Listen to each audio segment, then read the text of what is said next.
Okay, I'm going to be assembling my Fluke 6502 pod. This is the board. And here are all the parts. Well, I don't know if all these chips are for this board. Some of these might be for the Z80 pod that I need to assemble as well. But there's one or two parts here. So the approach is going to be put all the smallest components, the lowest components in first, and then I'm going to go in, then you put in the next tallest and the next tallest. That's the easiest way to do it. Some of these I'll be socketing, some of these I will not be. I'll socket the 6502. This one's probably for the ZIF socket up here. That's going to be the connector, probably this one, which connects to the Fluke itself. And then this one probably goes here. But like all these will be soldered directly in. Although 245s do go bad, but very unlikely. If it does, it does. So the first thing we're going to start with is diodes, resistors here, and here, and here, and the little caps. Probably start with the diodes and diodes and resistors first because they're the lowest. Caps stick up a little bit, so we'll probably do those next, followed by headers. Well, headers will probably be the last thing actually, because those are probably the tallest. Any IC that's not socketed would probably go in next, followed by sockets. I'll probably socket these as well. Socket these, that's an EEPROM, it looks like. Interesting that these are not marked like these are. It's a good reason to socket them, I guess. Okay, and more resistors and caps up here. Header, headers, cap, header. Lots of headers down here. Another header. Another header. Resistor. I'm actually probably gonna have to look up the assembly instructions for this so I know which resistors to put where. Let me find that. Okay, I found the user manual, which has the parts list and everything else.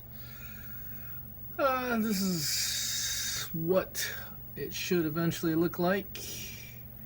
They have everything soldered in. I'm not going to solder everything in.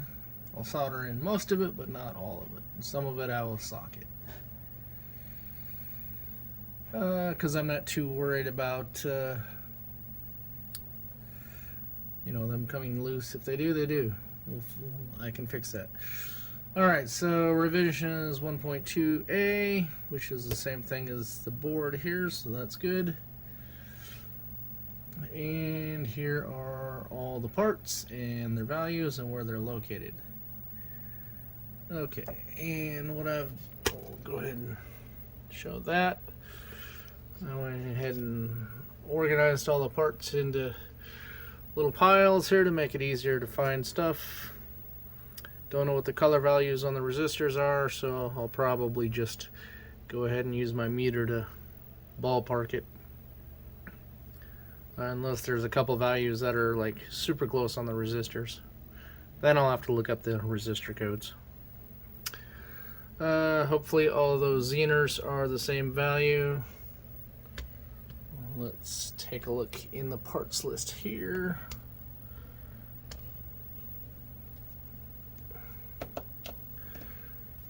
Where are my Zeners? There's the diodes.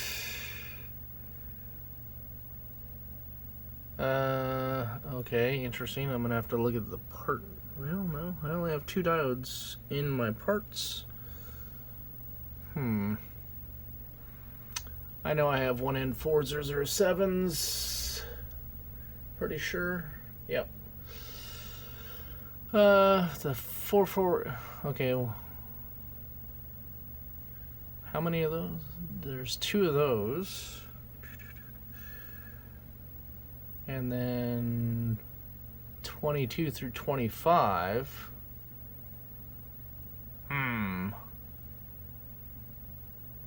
Like 4 of those, and I don't see that in my pile. Well, we're gonna have to look at. Well, we'll have to save those for last if necessary. Which ones are these?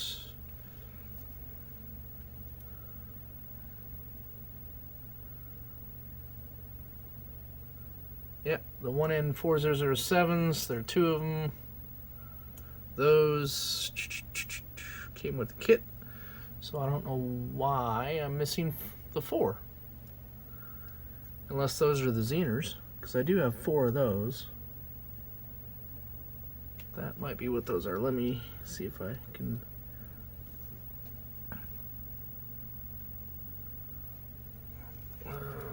Let's see.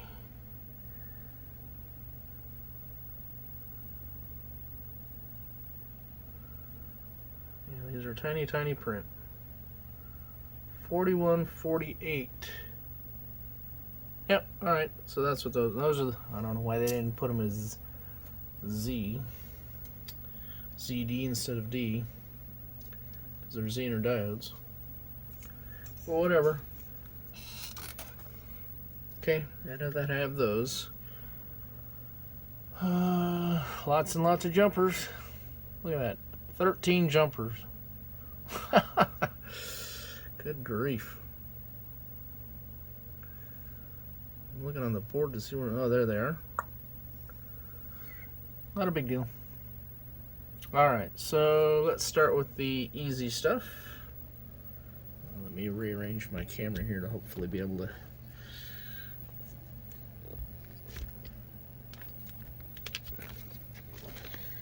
Let me stop this and then I'll. Okay, we're going to try this camera angle, and it's a new holder for my camera, so my phone, so we'll see how this works.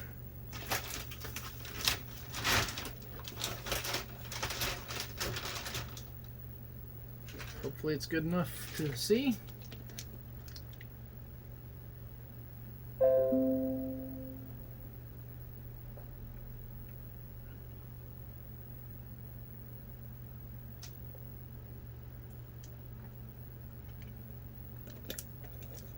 All right. I'm rolling over something, I don't know what it is. Okay. So let's start with the resistors. 1 meg. Well, that's a 1/2 watt. There's only R23 is a 1/2 watt. All right, so that should be the easy one.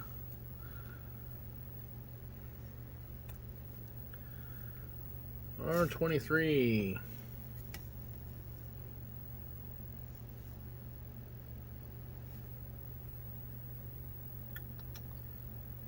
Where's Waldo? R21.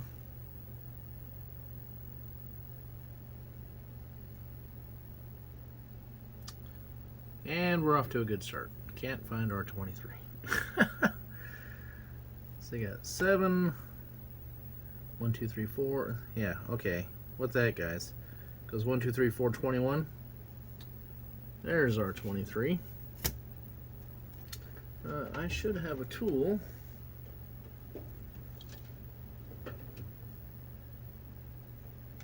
I can find it. What the heck did I do with it?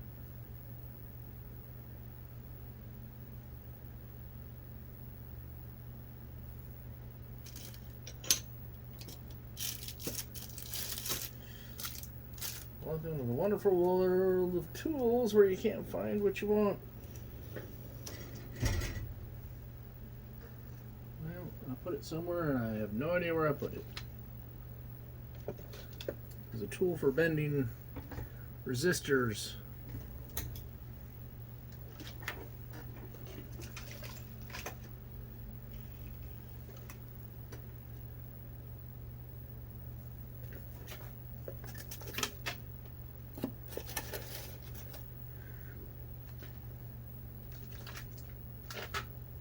I guess I'm gonna have to do it the old-fashioned way, by hand.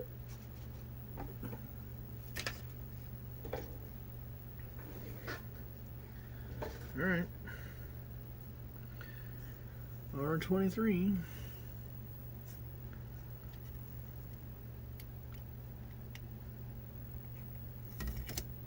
Yeah, see.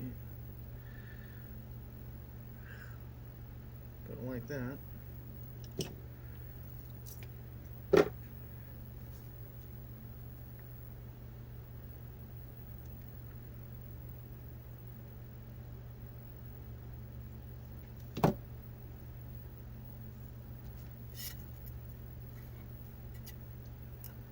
That other tool is 3D printed. Maybe I need to 3D print another one. I want these to be flush with the PCB if I can.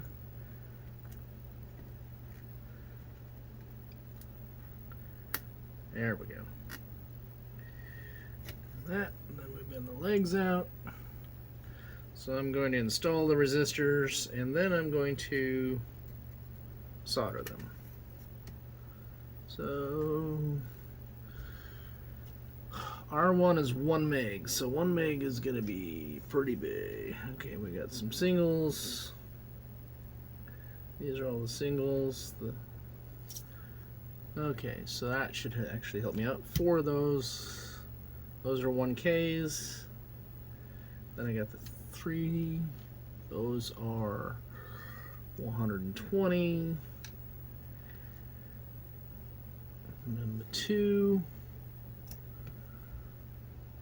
Well, isn't that interesting? Because it says there are no 2s. Oh wait, never mind.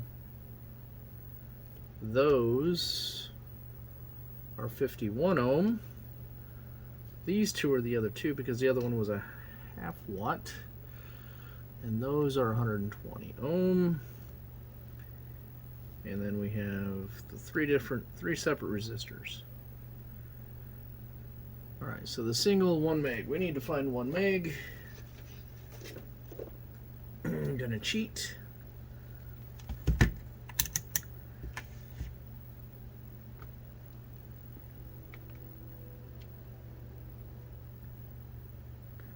Well, that's pretty close to 1 meg. First guess.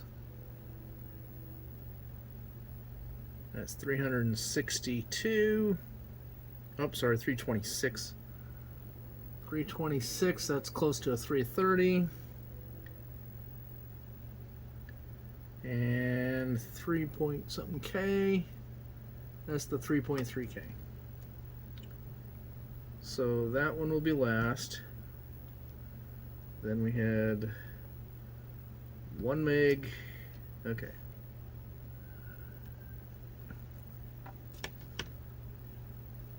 Alright, so the 1 meg goes into R1. I want to bend these as close to the body as possible, like that.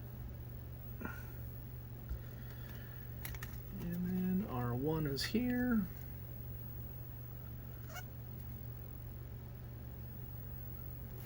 Nice and flush to the board. Bend the legs out a little bit. Okay. The next single goes to R13, which is 330.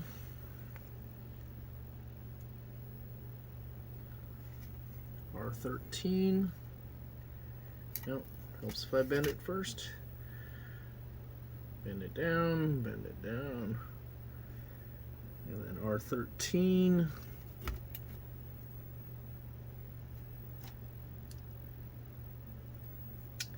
It's right there.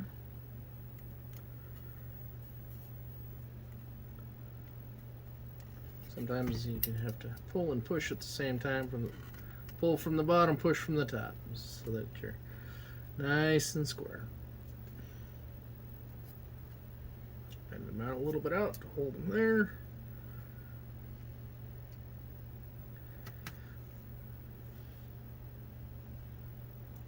Then this should be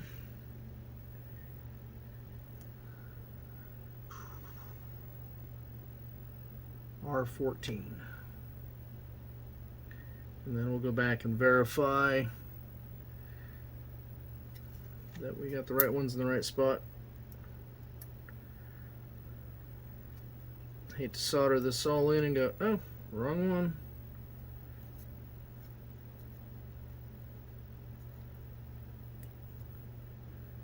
Alright, so R14 should be 3.3. Close enough. R13 should be 330. Close enough. And then that means that one should be 1 meg. 0.98. Close enough.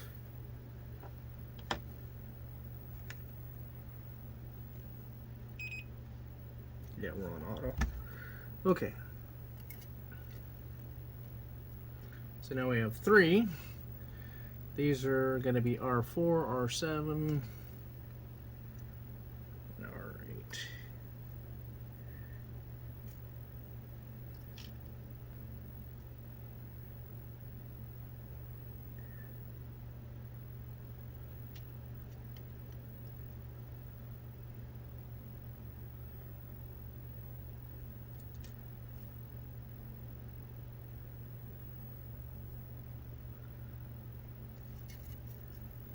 R4.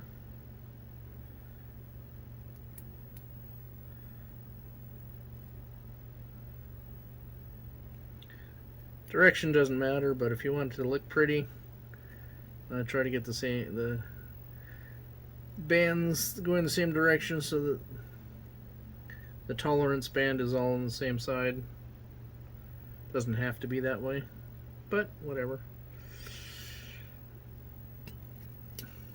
Really doesn't make any difference. So that one is R4, R7, and an R8. So where is R7?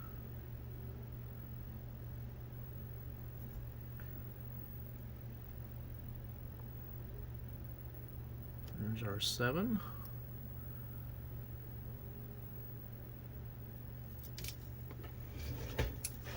And of course you're dropping the stuff on the ground.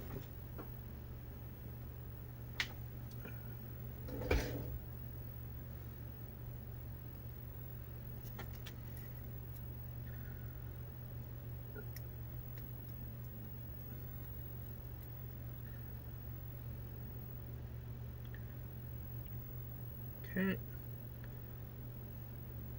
And then R8, I believe it is. R8.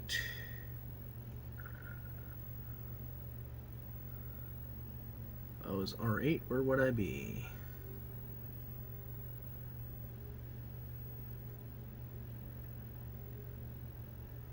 There's 6 over there.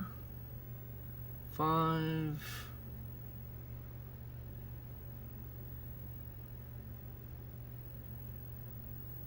Okay, what the heck? Where are you?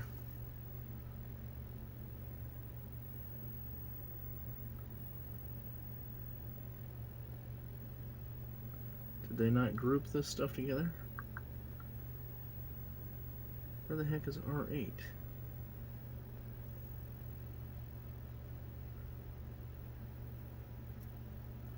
R7's there.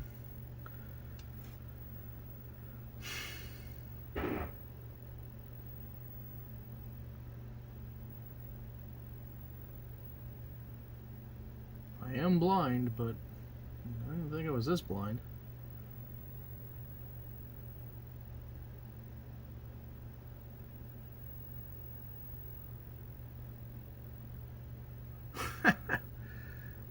Ah, it's rotated. Yeah, tricky bastards.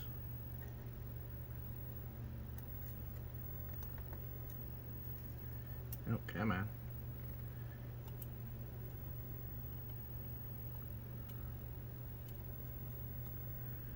There we go. Alright, next we have two, which are going to be R5 and R6. Those I saw. Yeah, come back. Come back.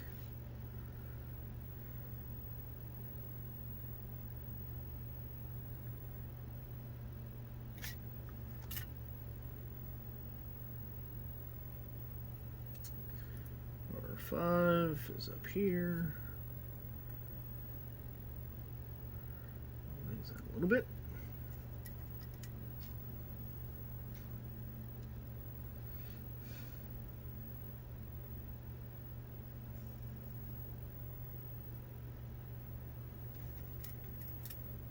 R6 is here.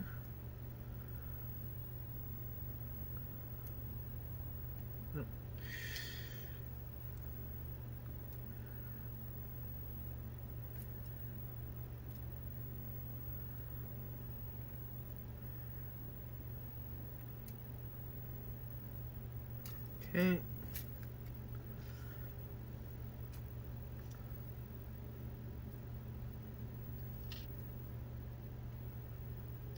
We have 4.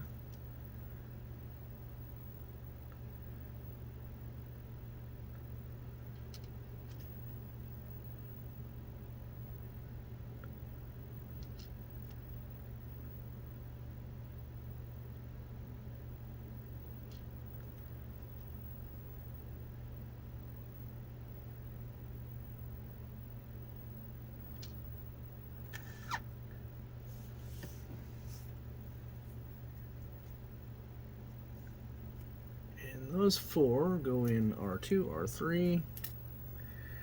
Should be over here.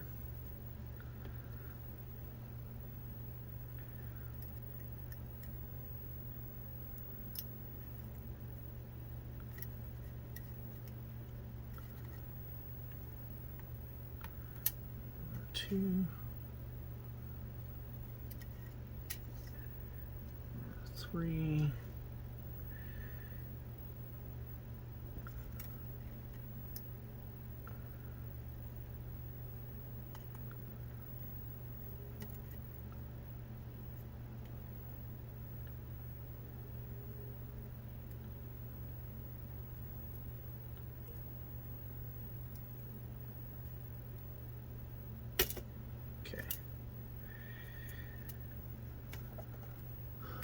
R21, and there's an R22 over there. All right.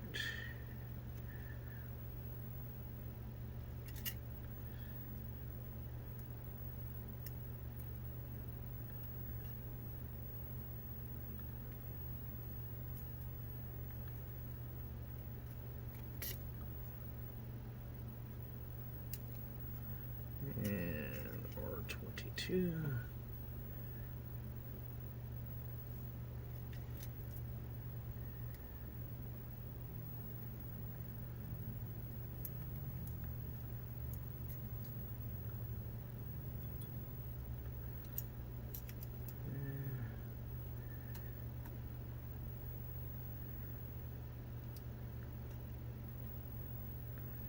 Yeah, it's a little off from the other ones, but I can live with that. It's not horribly off. Okay, now the Zener diodes and the diodes. So we're gonna go. We're not gonna do the. We're gonna do the 2. These are D10 and D11. Now it's important that we get these in the right direction.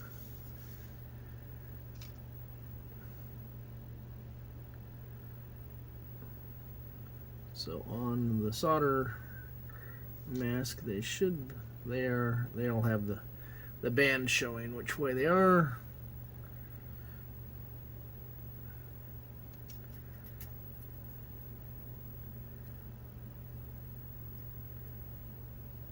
Okay. So we want D10 and D11, I believe. Right there, D10, D11.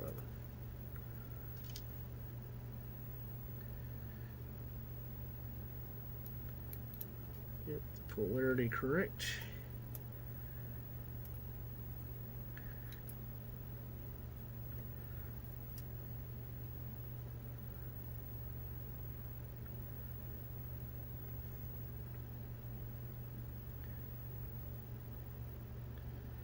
Resistors polarity doesn't matter. Diodes, it definitely matters.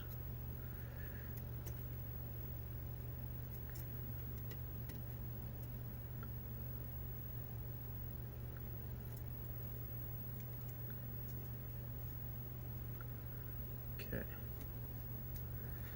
Alright, now the Zener diodes, I'm going to guess that are D22 through D25, which were right here.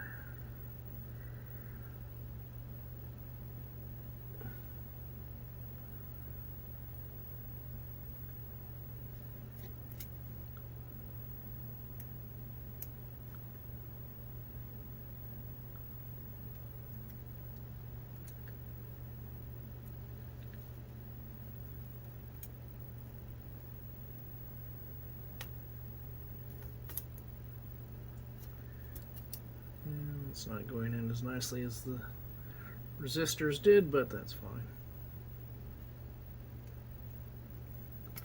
Should just bend these when we're at it.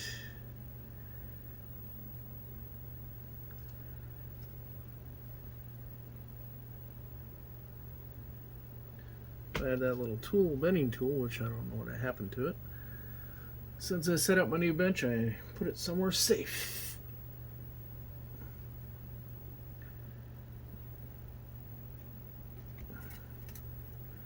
All these need to be facing the same direction.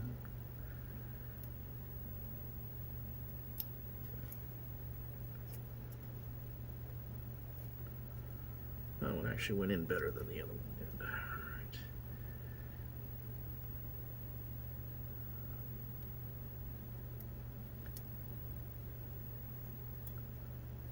Nope, that one did not.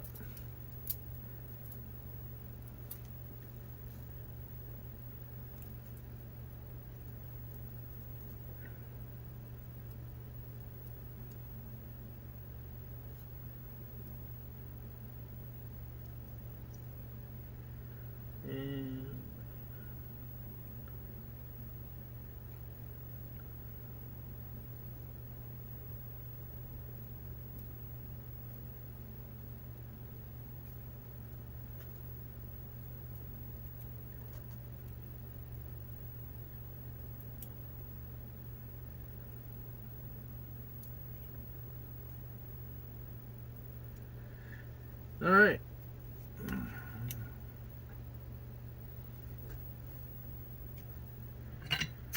It's solder time. Make sure they're nice clean tip. And I'm just going to start here and go this way and then probably that way.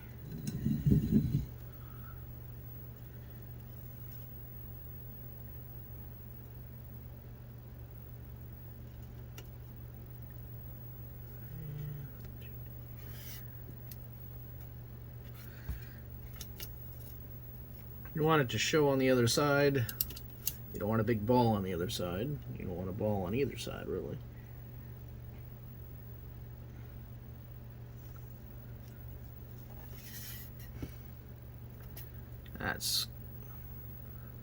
That's pretty close to perfect.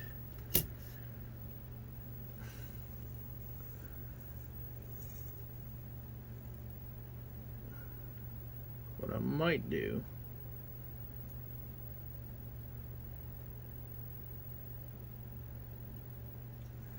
is clip those as I go so that they're out of my way.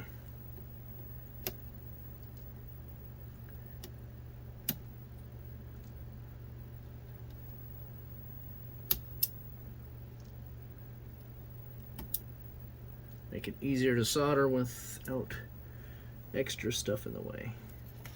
Pretty sure of those. Yep.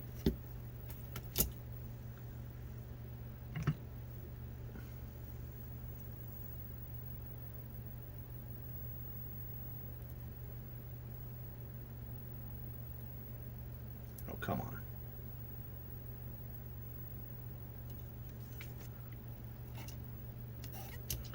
Just checking the top as I go. Yeah, it's a little much on the top, but not horrible. I can live with it.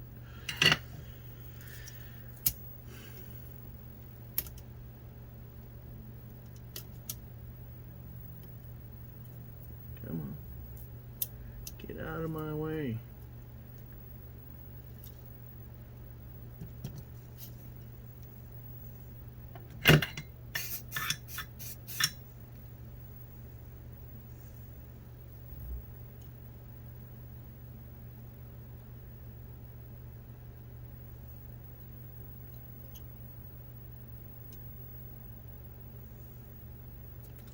And let's see if I can just do these with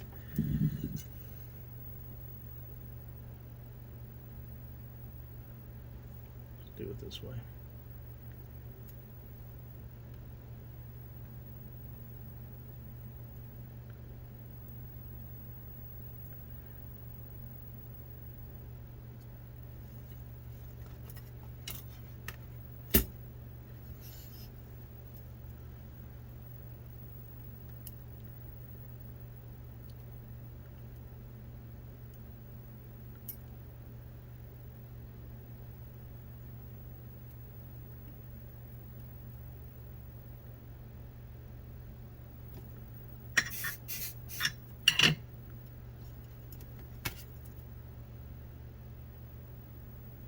Yep.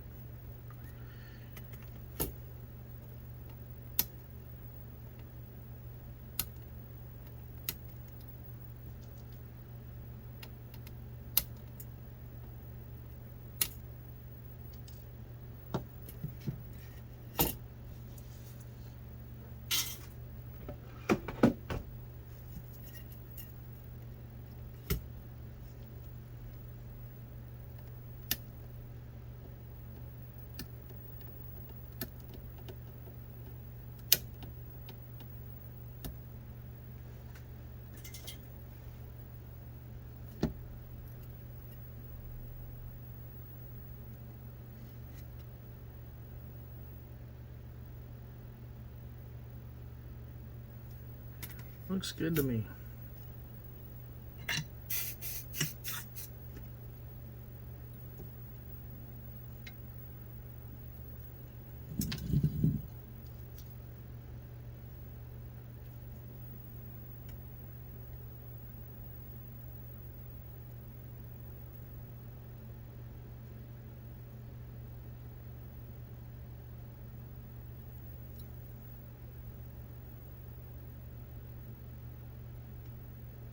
Should flow all the way around the pin.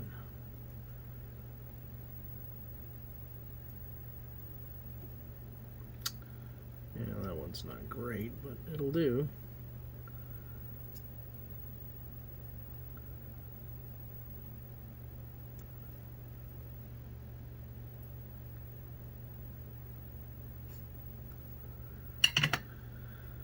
What's it look like on the other side? Yep, not bad. That was a little excessive, but not enough for me to worry about.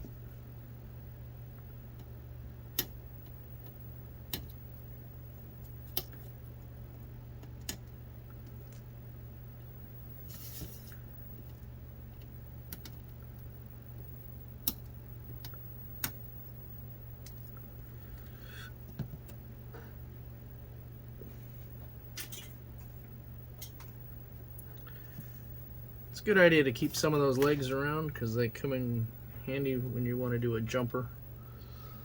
Alright, everything on that side of the board. And we're going to come down to this side. The ICs are what's really the pain, because you can't really bend the legs on them to hold them in place.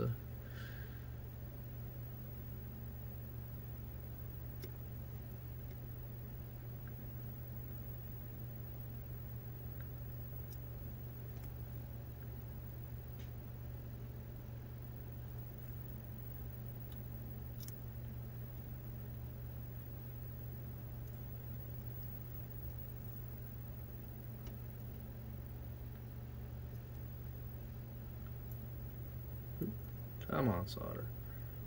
Cooperate. Into the iron.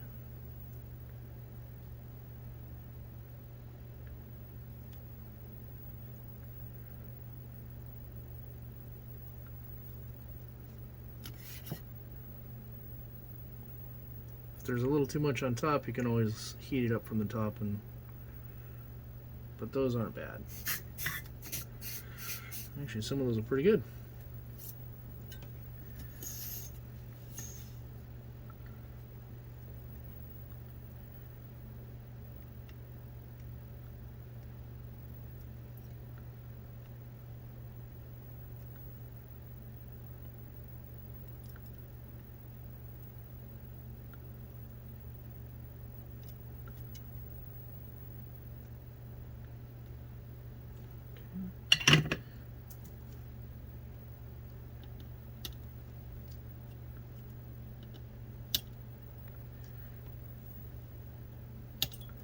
I like cutting them short so that they don't risk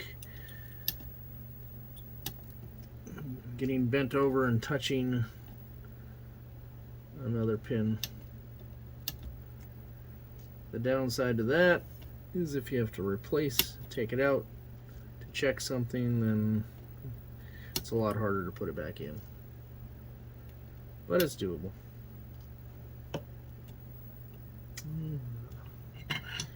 That'll clean up on this one here. There we go. Just like a little bit of a flake of solder. Oop, I missed a pin. Whee. Okay, that is all the low-lying stuff.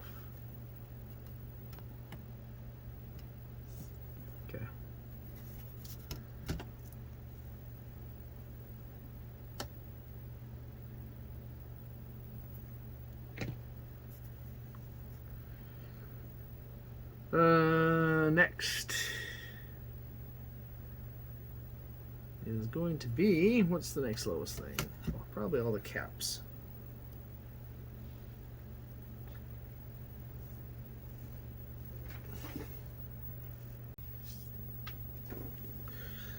Okay, now we're on to the next tallest thing, which I think are going to be the caps and the resistor packs. I think the resistor packs are going to be slightly lower.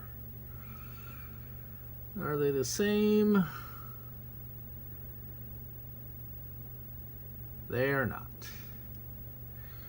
So, where's my resistor packs go? There's 2 resistor networks. Well, it says they're the same. That doesn't make any sense. Is there a third one I'm missing? Did I get it stuck in one of the other piles, possibly? Am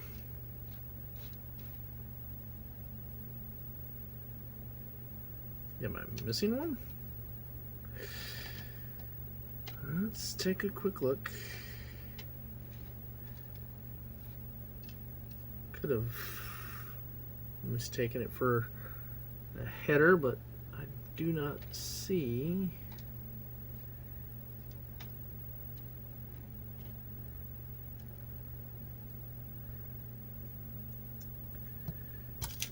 Not in there.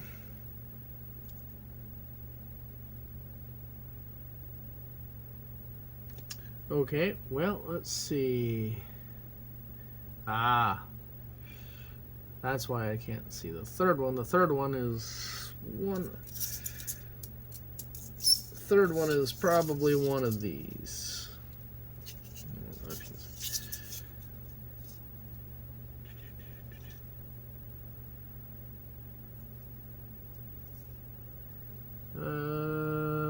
Does it have a part number? It says 2K isolated.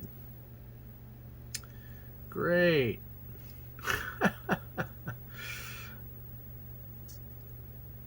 Well, are these the same? 2001 WB. Yeah, both these are the same. I'll have to measure that and make sure it's the right thing, but it's probably one of those. So, but these have different part numbers. 472 and 102.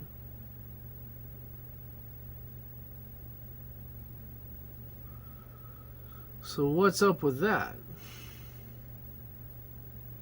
The 472 is the 4. It's probably the 4.7 bust. But this one, 102, is 1K? Is there a 1K jump resistor network? I mean, I could be reading the part numbers wrong too.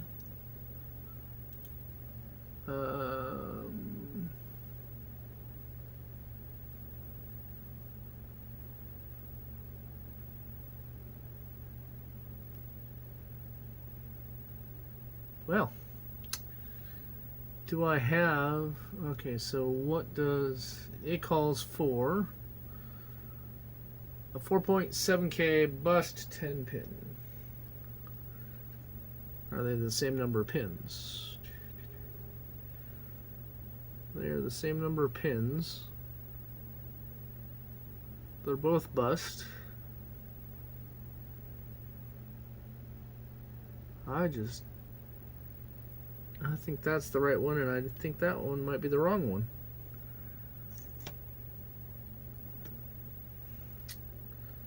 What the heck?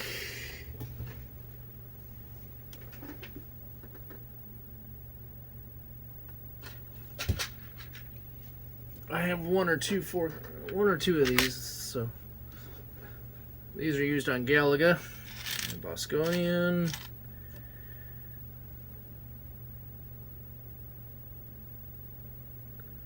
Okay, that's 10x1. Yeah, see, that says 472. So I'm going to set these aside. And I'm just going to use two of these. And these are Bournes, so they're decent. Alright, so I'm just going to use those because it calls for this size, RN1 and RN2.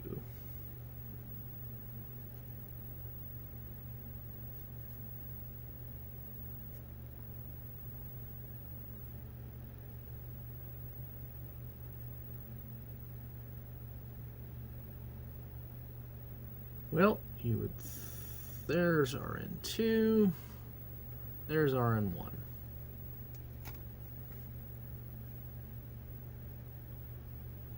And the bust part,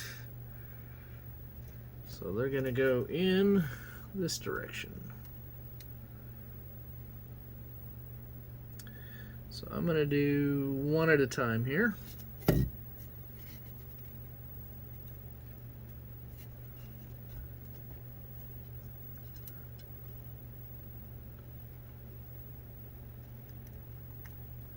This is the tricky part, right?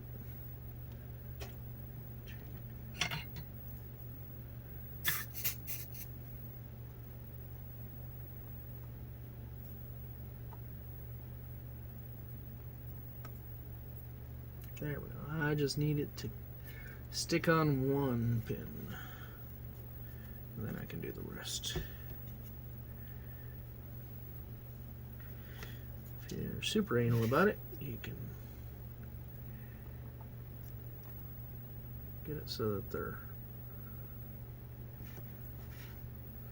fairly straightforward. Right, close enough.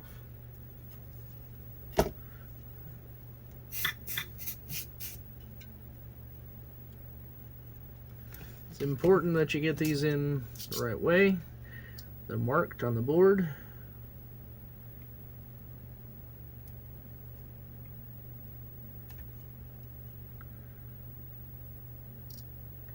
When it comes to soldering, it's not a race. Get it done right the first time.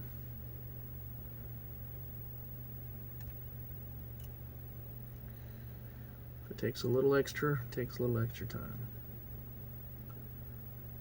Especially on something important.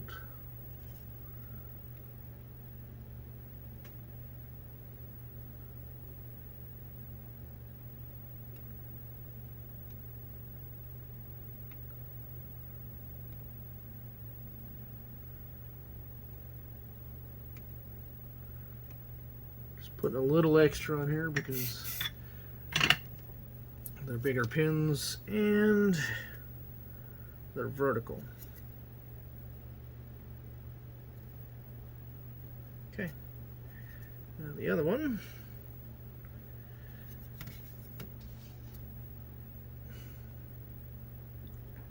Little dot on the corner. Don't know if you can see it, probably not in the camera, but that's pin 1. And on the board, it's got a square. That's so we gotta.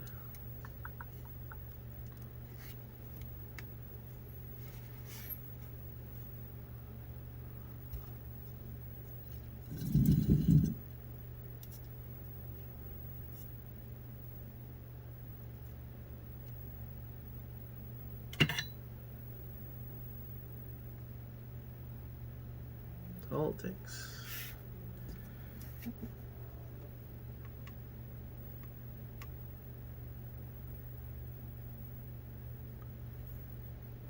Close enough.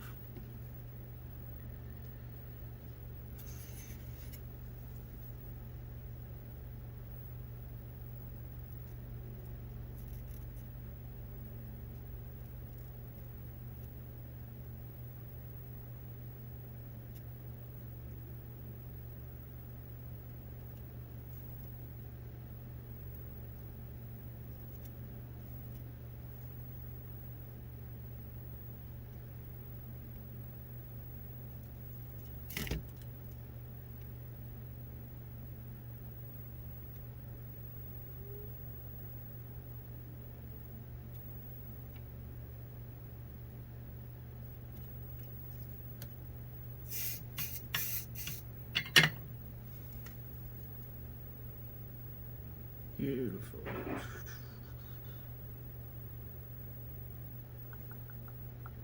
Ta-da. Okay. Not like it matters what direction it goes, it'll be flipped around many times. Alright. This little cap is all by itself. I can't tell what that is. 104.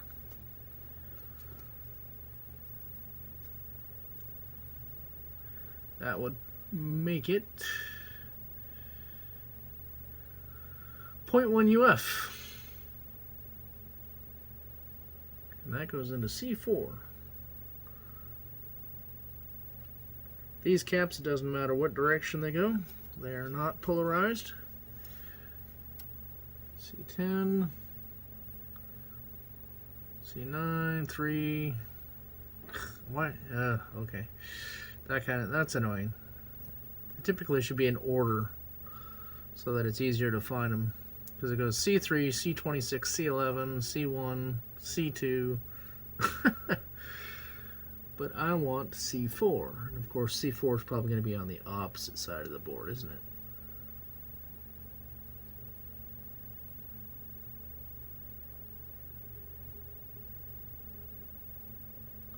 There's 5. C4.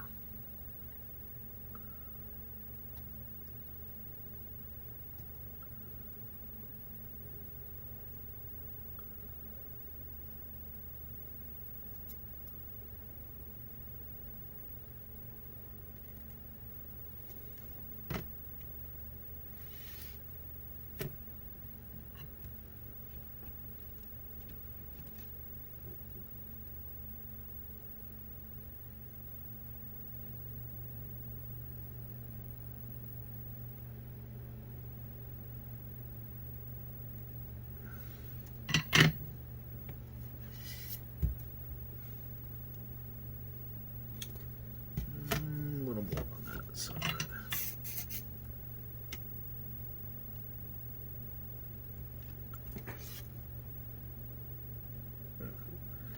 Close enough.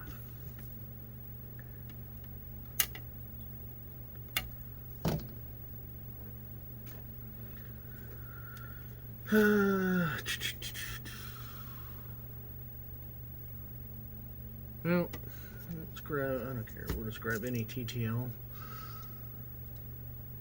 Well, any is not going to work on that case. 140. Some a little shorter. Maybe that one. If you don't have one of these, get one of these. You put your chip in, you squish it like that, and it straightens the legs out so that they go in. This is probably not the one that goes in here. I'm just checking to see. Well, did not straighten the legs enough apparently.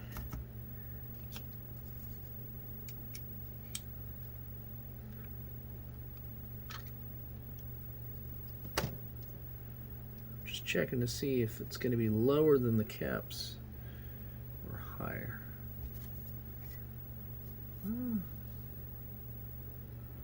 That's about the same height as that one. Yeah, I think I'm going to do the TTL next. Alright. I should probably test all these before I solder them in. So in order to test those, I need to fire up the top max.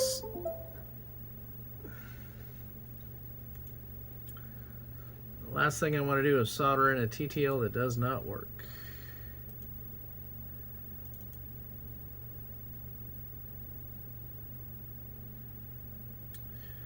Test.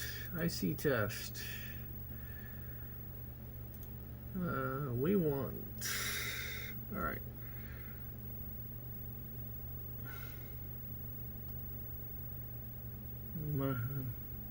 I'm going to go ahead and test all these and then we'll come back because this is going to take a while to test all these. Okay, I changed camera angle. Hopefully this is a little bit better to see. If not, well, we'll work on it. I probably need to set up multiple cameras so that I can pick and choose the angles. So what I'm doing is I'm testing each chip. Another 08.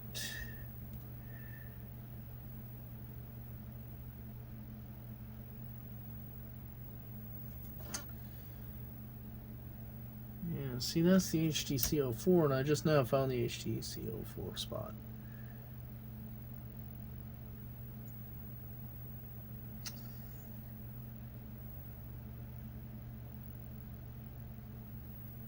This is another F08. That's an F08. But I'm not seeing another 08 spot. There's 00, 27, 140.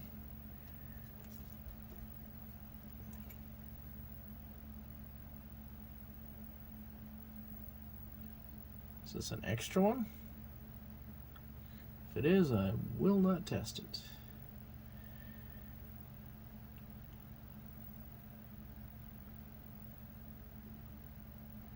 Interesting. This kit was put together by a friend of mine, so I don't think it's an official kit. So I may have gotten extra parts that I don't need, which is fine. That looks like a error on the silk screen as well. I don't know if you can see that, but it says D1 on there. D is typically for a diode, but it's got a positive. It looks like it's a spot for a cap. Oh no, I know what that is. That is for the LED. So D1 is correct. And the plus is because the LED here has a long leg and a short leg. You put it in the wrong way and you won't get an LED lighting up. So I don't see another spot for an 08. So we'll set that one aside for now. A 138.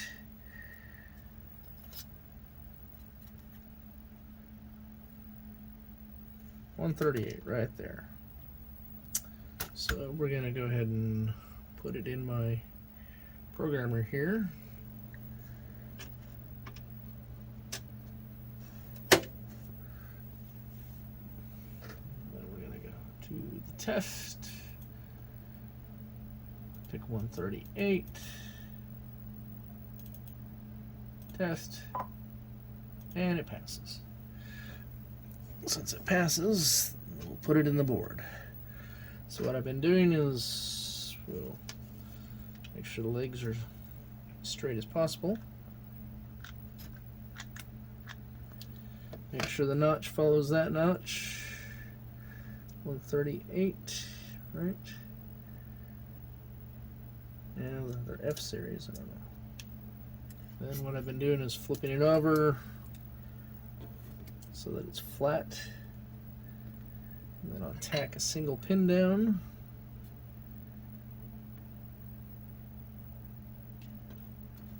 And we'll make sure that it's flush. Oop, see, that made a little snap. That meant it was not. It is.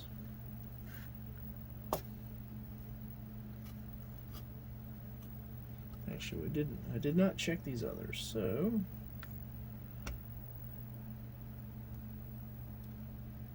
okay, that one's flush. That's flush. Pretty sure these were flush, so okay.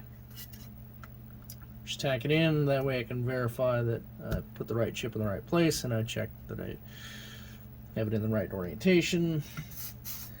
I don't want to solder all the legs in and then realize I have a chip in backwards or I have a chip in the wrong spot.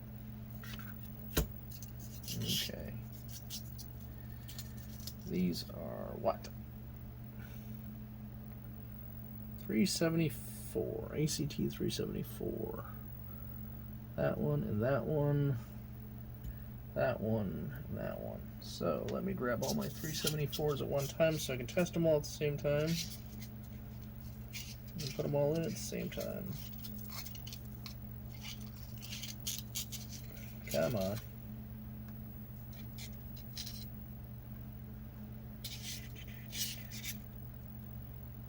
That's a 370. Are these all 374s? I'm wondering if some of these parts go to my Z80 kit. Because I have a ton of 374s here, but there's only a few on here. Well, since I'm testing 374s,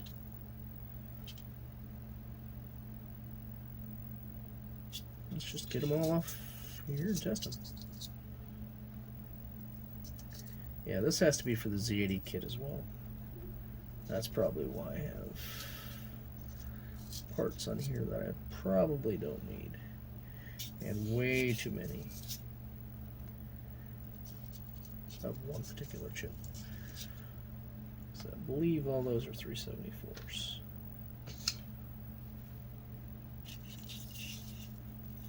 Any more?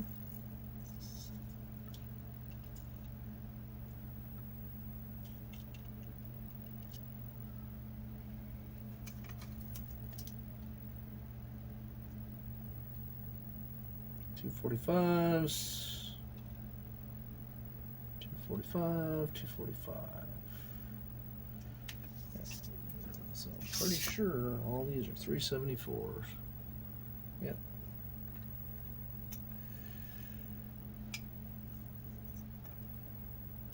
$374.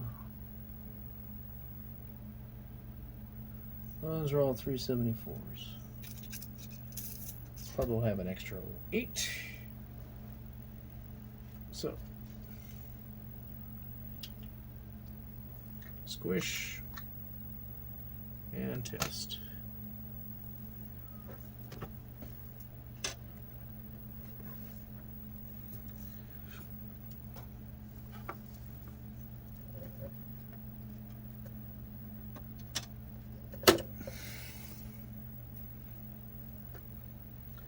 Select 374.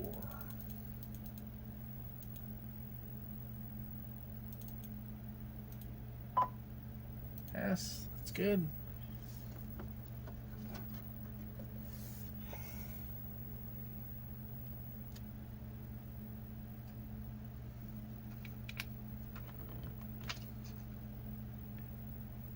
Test. Put it in the right spot.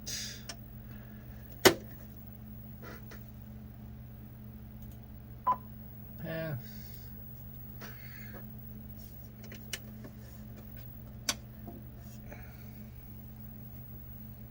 That's 374. That's a 374, right? Yep. So then I need 2 more. Well, I'm going to test them all anyway, since I have them.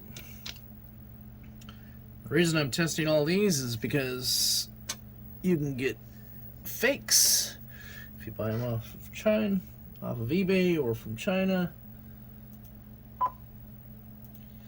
And the last thing you want to do is solder in a defective or a fake part to begin with.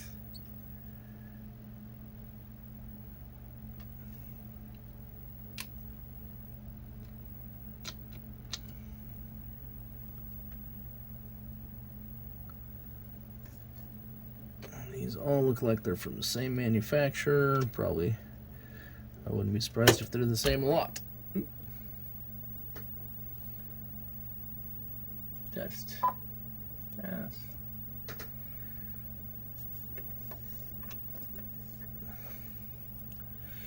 Alright, I'm going to stop the video and I will test the rest and then we'll come back. Okay, back at it. I should have waited on the resistor packs because they're just slightly taller than the ICs, but it's not too bad. So the 74S140 I have are bad, and I don't have any new ones, so what I'm going to do is I'm just going to go ahead and put a socket on this one, and then the rest is going to be sockets. In fact, I think I have another socket up there somewhere for that Mega. And then I will go to the caps after that. And then we'll do pretty much caps, then headers. Then we can do the ZIF socket and the crystal and the LED. And then everything else should be good from there. Found my little tool here so that it allows you to, let's see, get a resistor here. It's a simple little tool. You just basically find the width of whatever the device is and what you need for the spacing. So normally it comes like this with the legs stuck out. Then you just stick it in there and then you can just bend it right over like that, and presto. But I did it by hand, so it would have looked a little nicer had I known where this was earlier. But whatever. That's just an extra resistor I had sitting around. Okay. Time.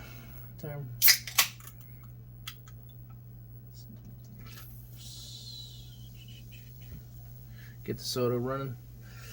Caffeine. Alright, so what I'm going to do now then is I'm just going to go ahead and solder these all in. Right now they're all tacked into place. So we're going to flip that over.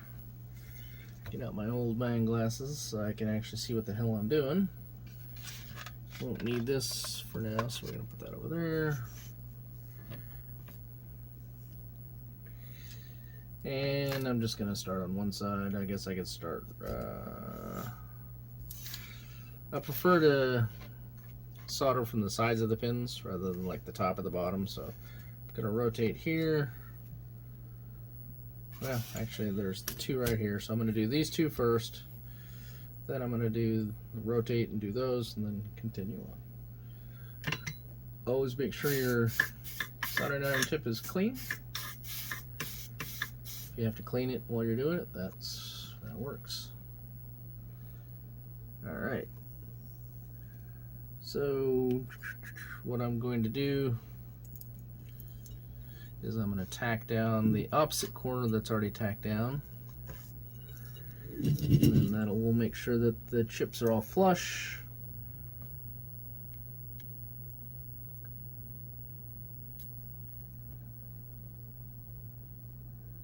That would be this one, because the other one there's tacked down. So what I do is I put my thumb on there, heat the pin up, make sure it's in there. There. Alright. It's flush.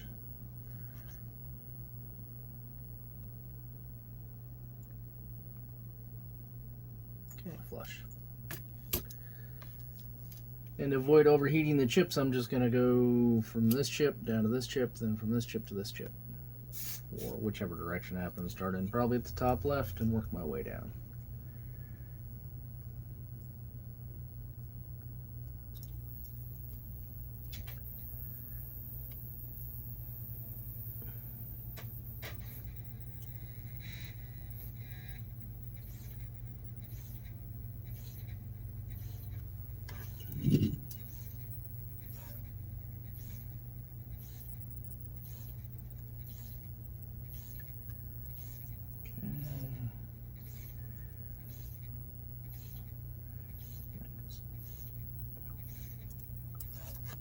This way we don't overheat the chip too much. Heat is bad.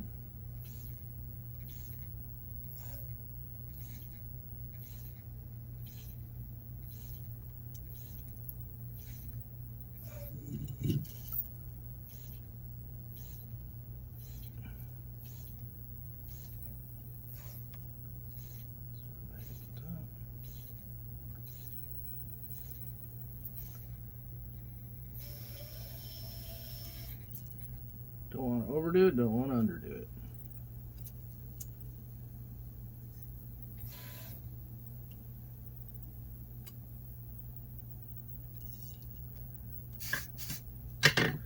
And always check your work.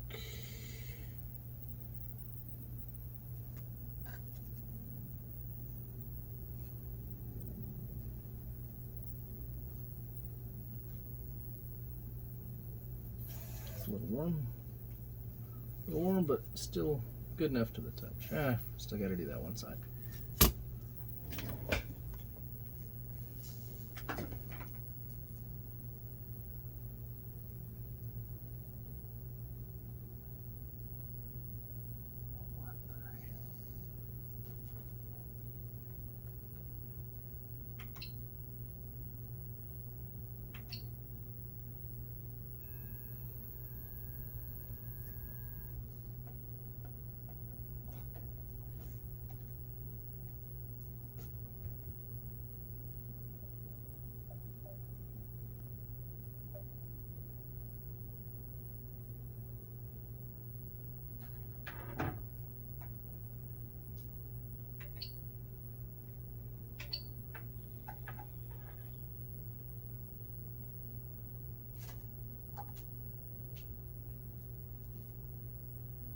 Supposed to be in the middle? Yeah, okay.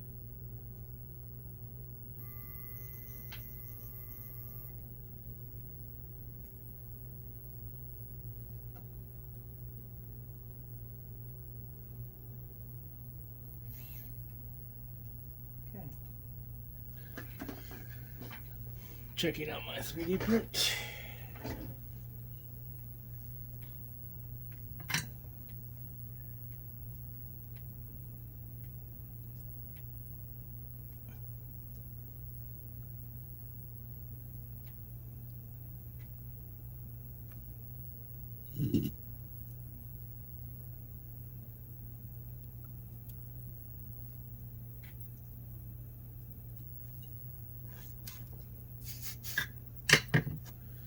You want to see it at the top of the pins, but not so that it comes out in a ball. Like this one here has a little excess on it, but it's not horrible.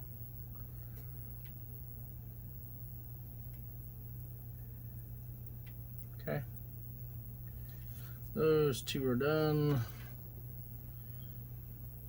Those look okay. Alright, next. We'll just keep going.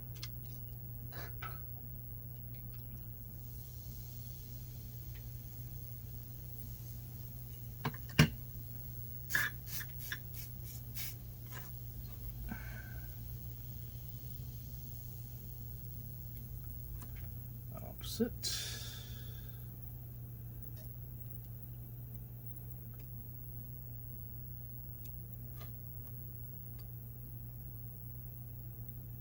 Come on. There we go.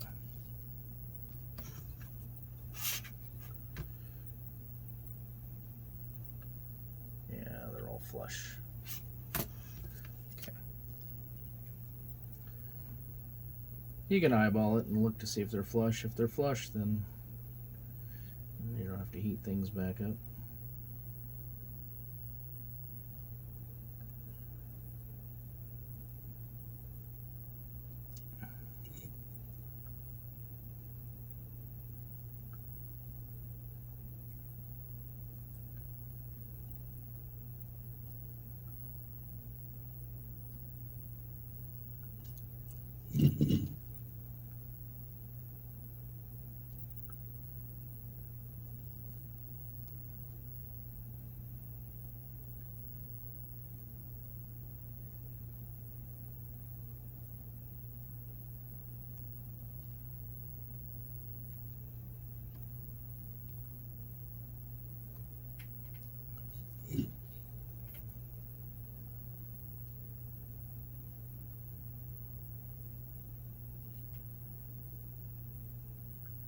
Eventually they'll get the feel for how much solder you should be putting on. Sometimes you go a little under, sometimes a little over. As long as you're fairly consistent, that's all that matters.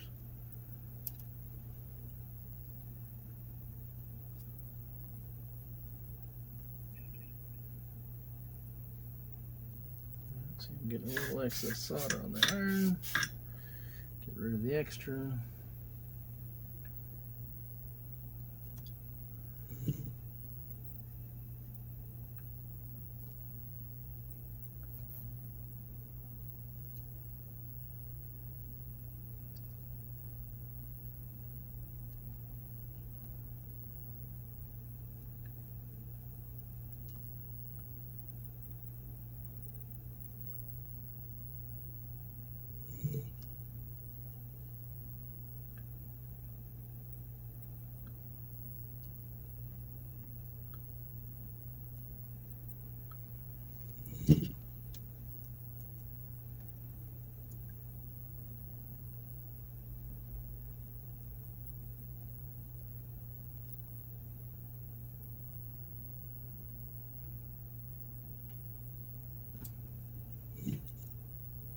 Solder to flow all the way around the pin.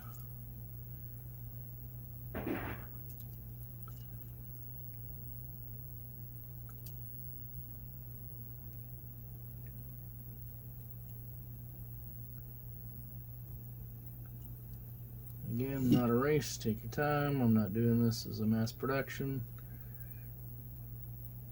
So, speed is not of the essence here.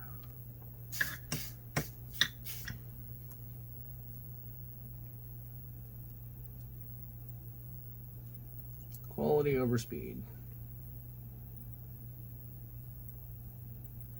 You go fast, you make mistakes. Or it looks like crap. Or both. It's always important to make sure that you didn't miss anything, too. Okay.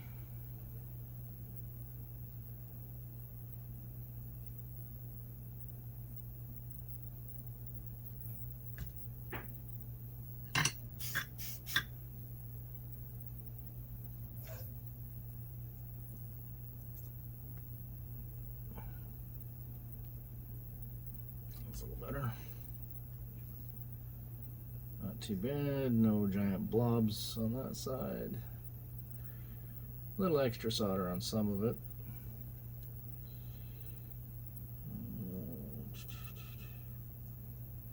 Nothing I can't live with, I don't think.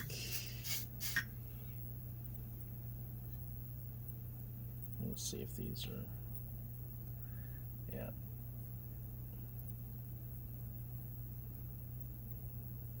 Little excess solder on those.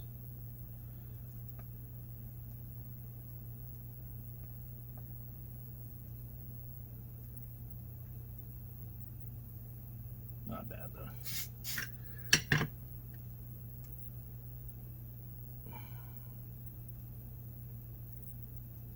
Definitely not wave soldered. Okay. Let's do these three next.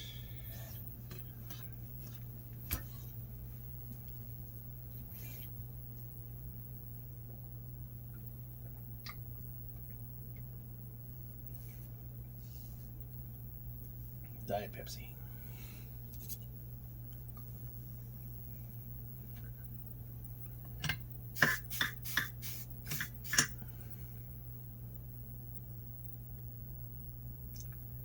This one we might need to make sure these are flush.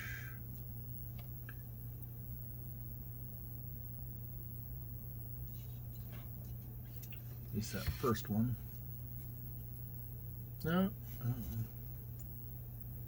The middle one. The middle one is not flush.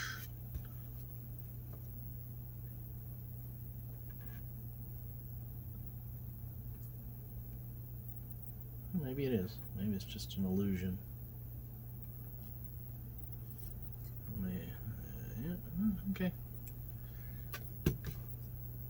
The leg is just, the legs are just kind of tilted slightly, and that's kind of throwing it off.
Probably can't see from that angle what I'm doing, but that's okay.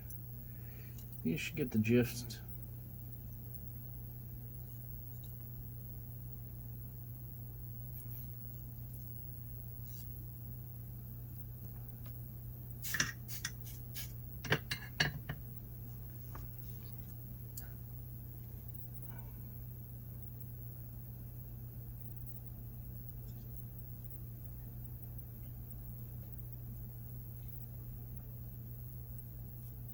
Okay. This one's all by itself, so I might as well go ahead and do it.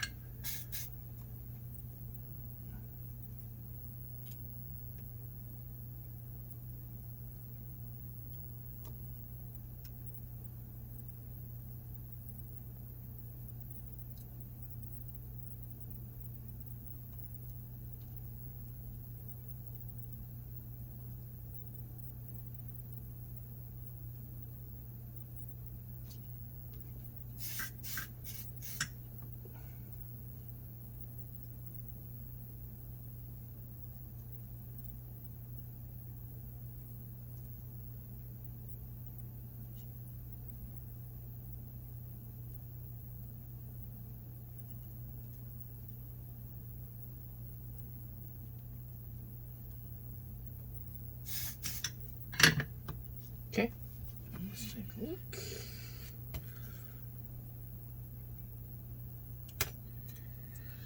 And then we're going to do this row, column, whatever you want to call it.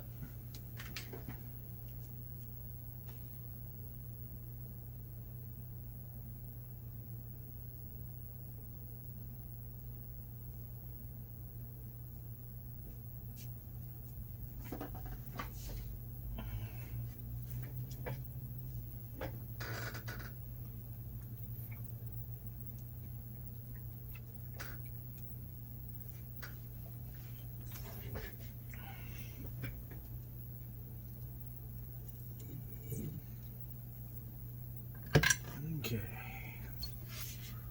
all of them flush. They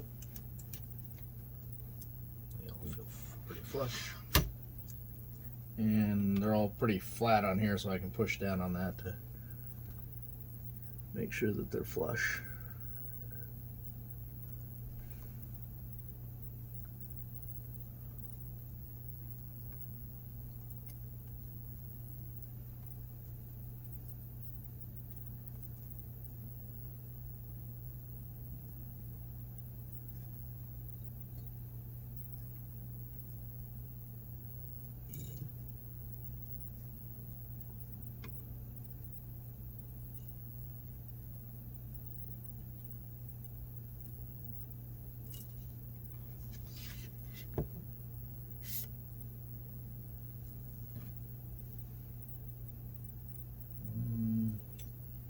This one looks a little high. Yeah. I tacked down the wrong damn corner. No, it's one of them optical illusions again because it's not budging. Alright, that's no biggie.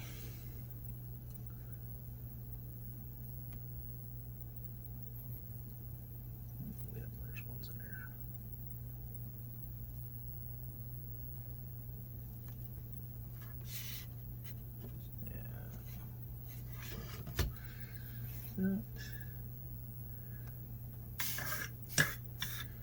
At the beginning of a run, I like to clean the iron to make sure it's nice and clean.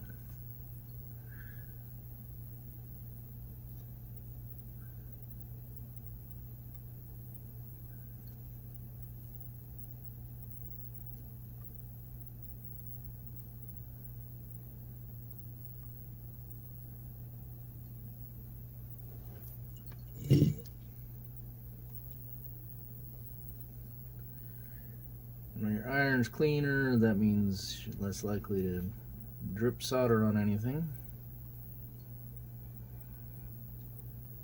which can cause all sorts of problems, bridging, stuff that you don't want to bridge, hard to find problems. Come on.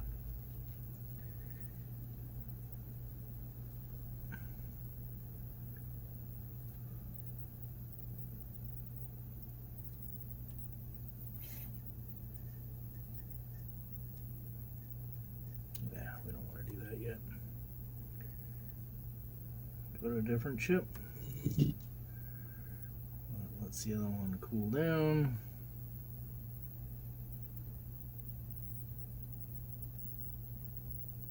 That's what we say, heat kills.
A lot of damn soldering.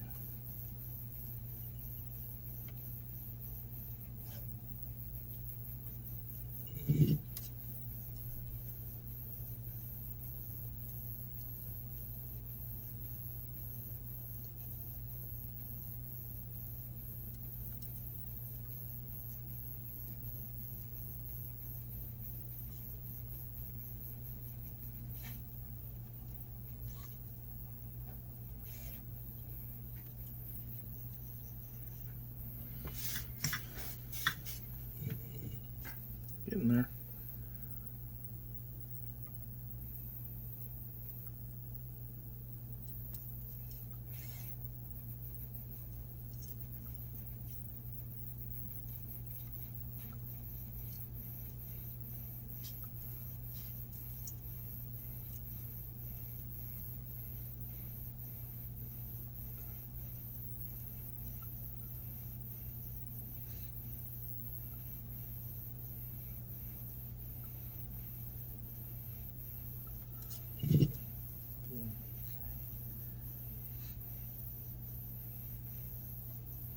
A little more.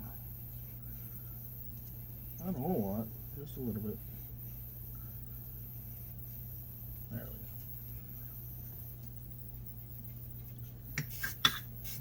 go.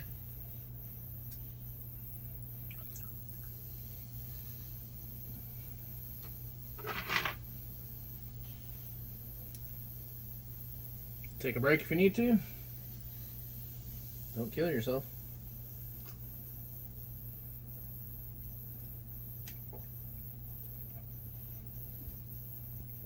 And final pass on these.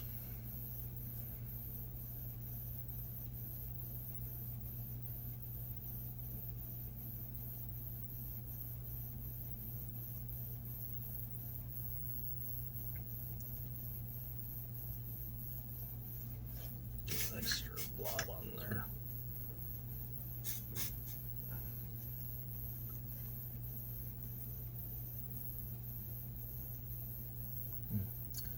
Started on the wrong chip. this is how you miss a row.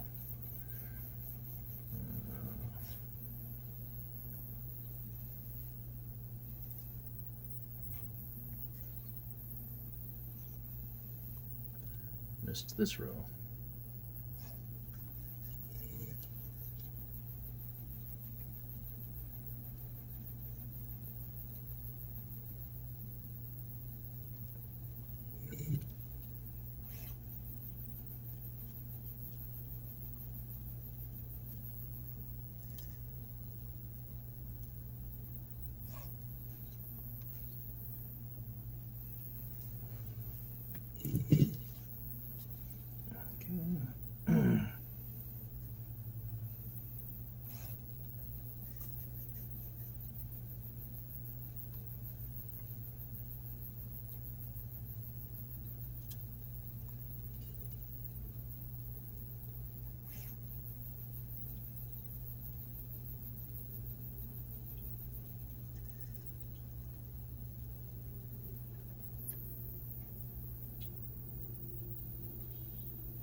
I'm just checking out my 3D print, make sure it's not screwing up.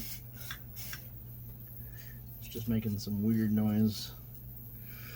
That was because it was moving to a different position.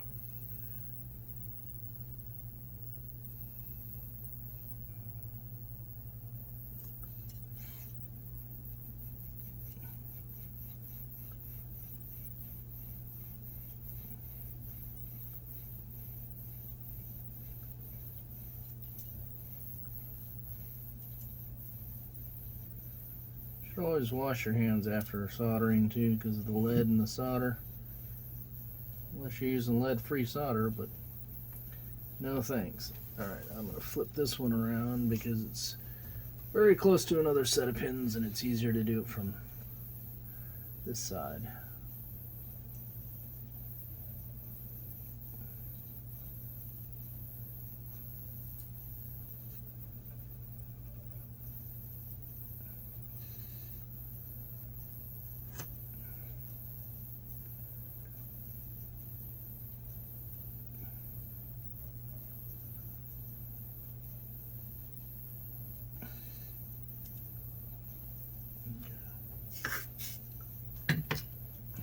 Regularly scheduled soldering.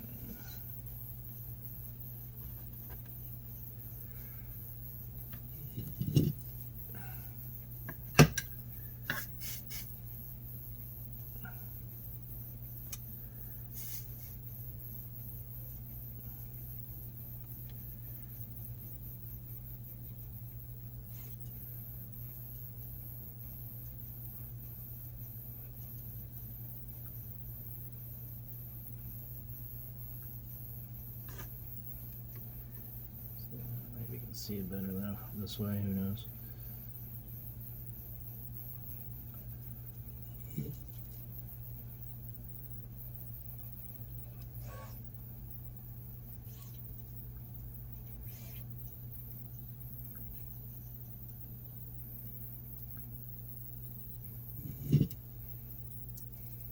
Come on. Cooperate, solder.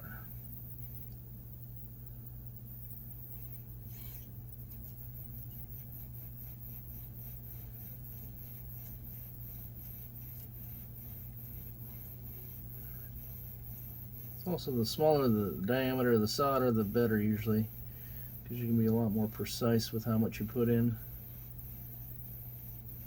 Using plumber solder, then you don't have a lot of control. Whereas if this, you can just put in a very tiny amount, or if I need more, I can always add more.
make sure I didn't miss any rows.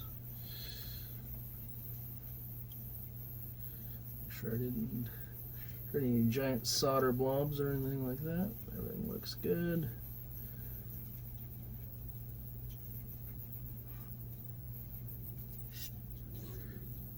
Top.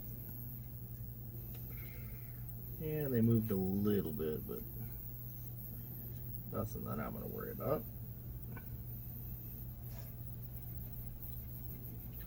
One chip's just tiny little tilt.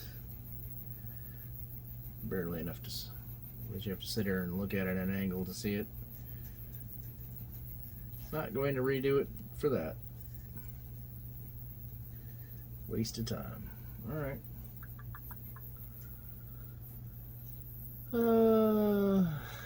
Got every pin, right? Yep. Everything looks good.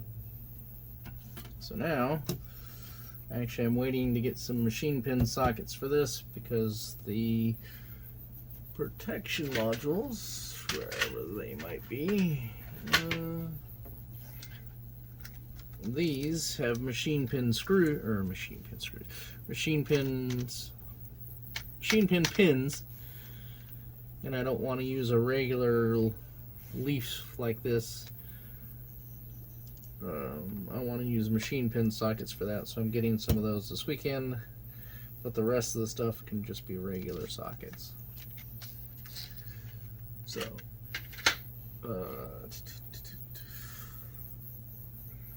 so we have this socket,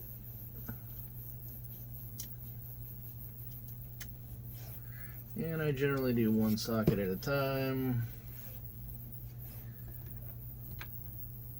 Makes it easier. I can set this flush, tack down two corners. The sockets have a little notch on them. You want to make sure that they're facing the right direction. They don't have to be, but it makes it easier when you're trying to figure out which way a chip goes in. If the socket's in the right direction, then it's easier to put the chip in the right direction. Notch here, notch on the mask. Alright. These I'm not too concerned about overheating because there's nothing in them other than plastic.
Good enough to me. Alright, now the biggies. 40 pin. Let's go ahead and just put both of these in.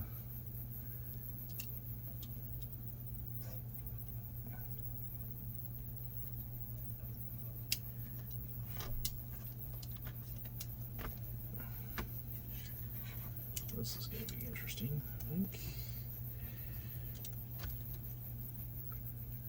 Yeah, all right.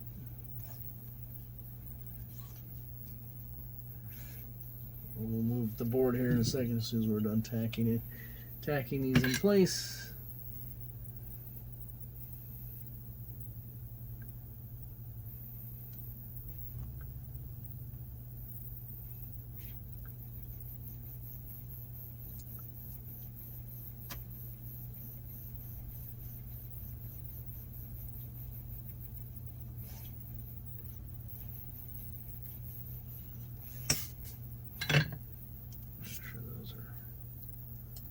Flush and flush. Okay, now we can move the board. They're both 40 pins, so it doesn't matter which one I do first.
Problem with thin solder is it kind of bends. So you're trying to push it straight into something and it tends to curl a little bit.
Okay. Let's see. We need a couple more sockets. What do we need here? 1, 6, 7, so 14. And then I have a special socket for that one.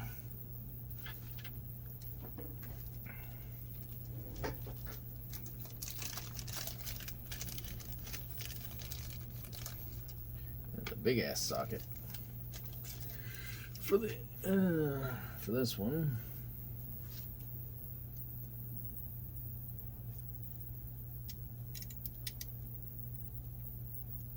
Oh crap! Pin's bent. Make sure you get all the legs in. Missing one would suck.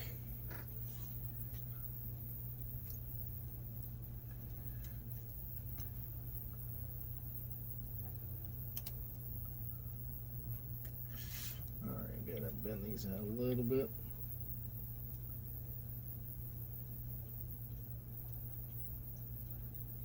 These are pretty flimsy legs on these, but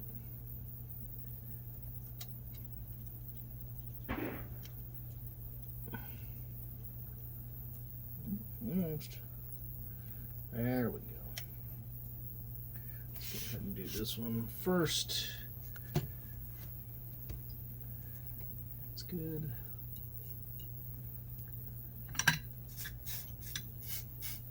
And then I'll find a 14-pin socket.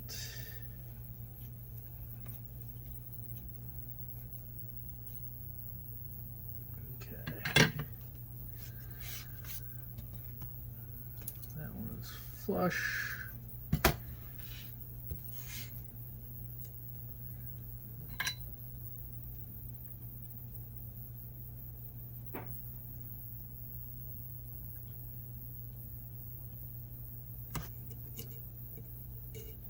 Oh, what the hell.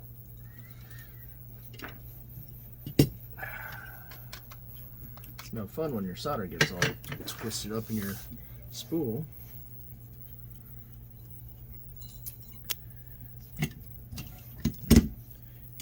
Up.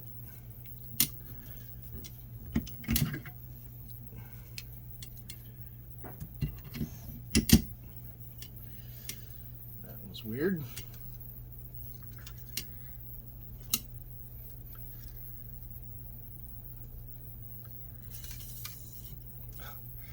That's probably how it happened.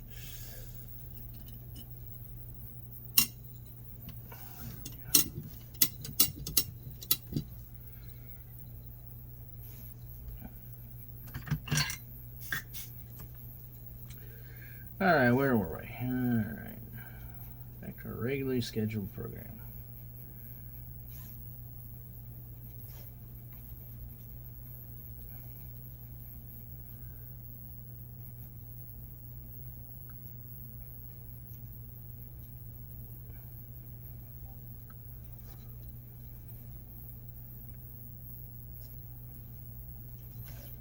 That is a little spider. Bye-bye, spider.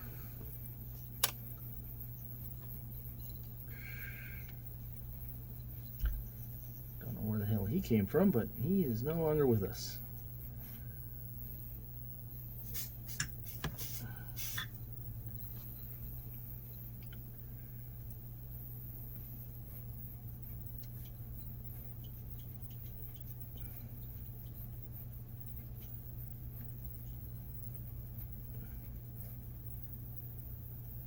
The way that one looked.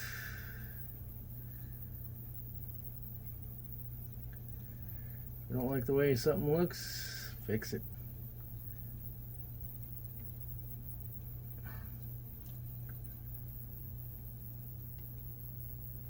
If something looks off, it probably is.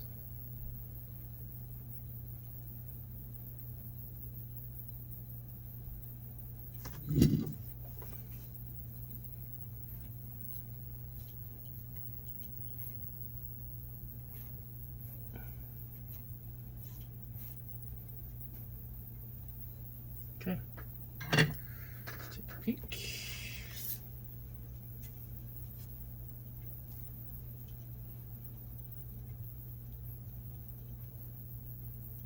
put it in the right way even. That's a good thing.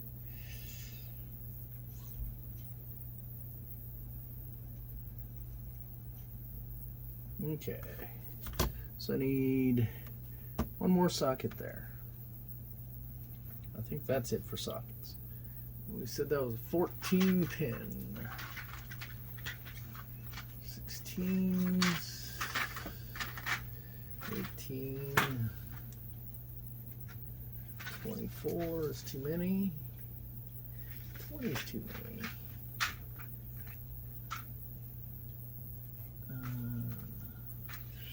I don't think that's 14. 24.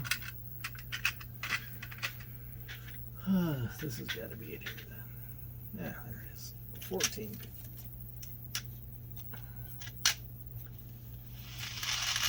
Oop. One too many.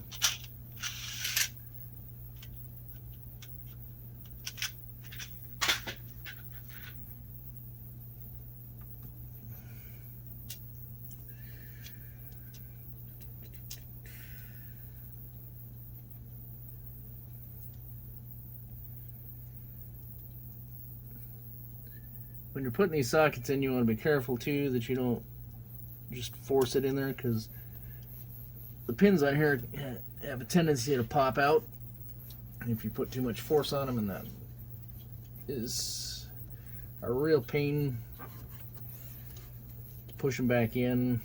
A lot of times I'll just throw the socket away because it was too much of a pain to put it back in, and it's easier just to replace the socket. They're cheap enough. At least these are. Machine pin, you don't have that much trouble. Oh, see, look at that little bit of solder blob right there. Okay. Yeah, that looks pretty flush.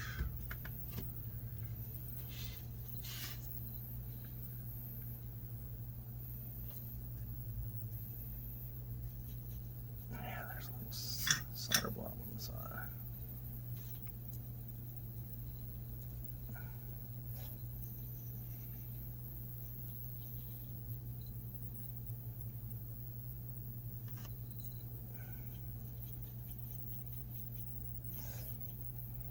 Come on. There we go. It's that whole solder bending instead of pushing.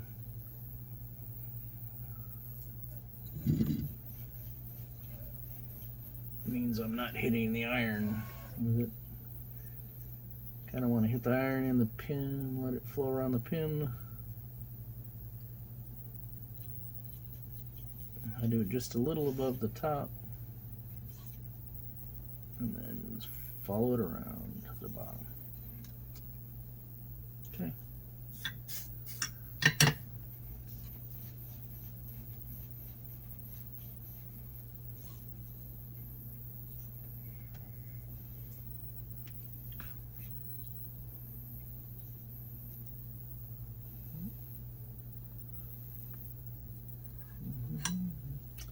I think that's where it was just cut off. That's where it looks. Yeah, that was where it cut. Snipped, because that was a cap. Okay.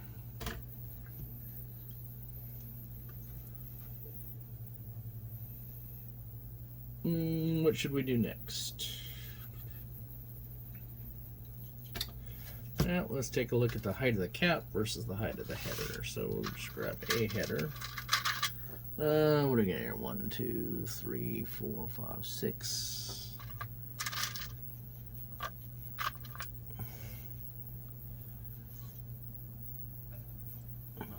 Did I count right? Yep. Okay, there's that. Versus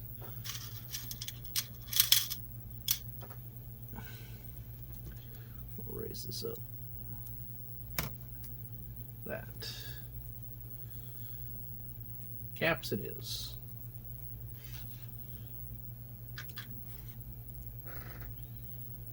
I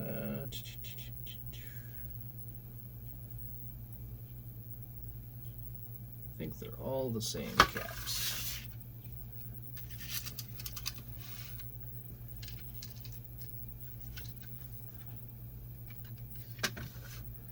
Because that one special cap,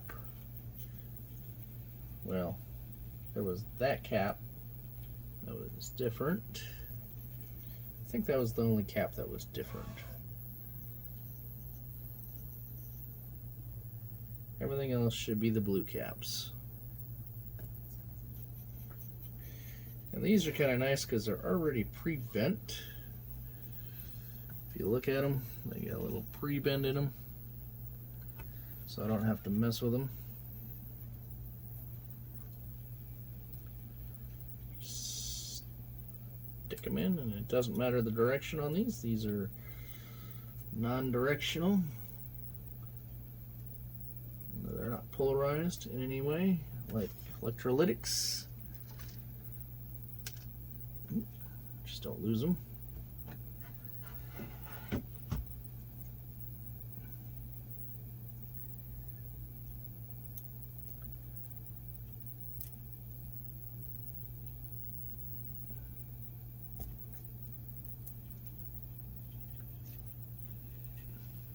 Just bending the legs out.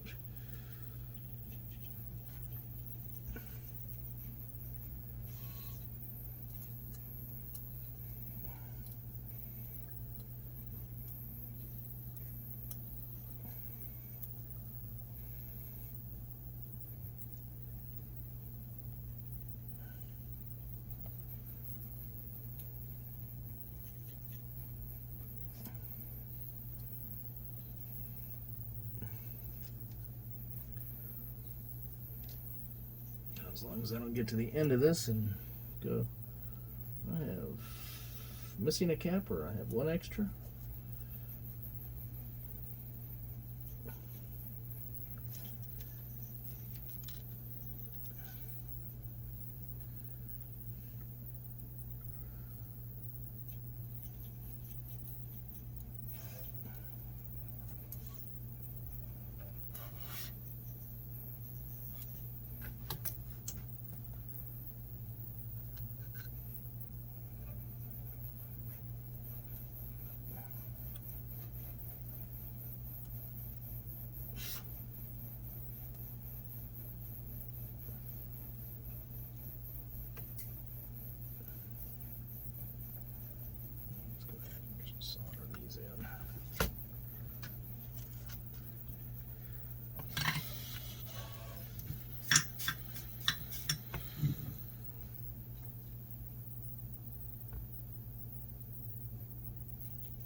it fell on the floor. Who knows where it went?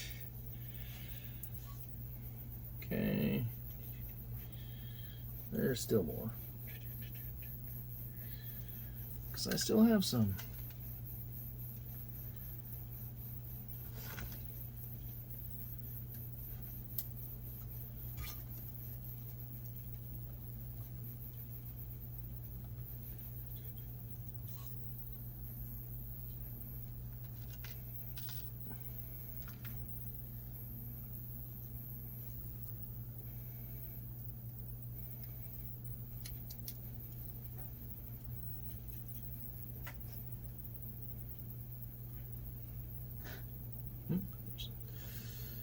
Little game of Where's Waldo on some of this stuff. It's like, where do these go?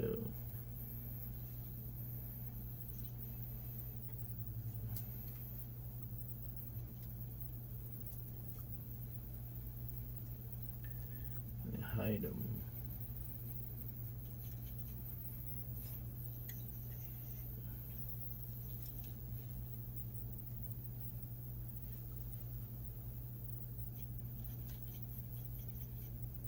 Two more.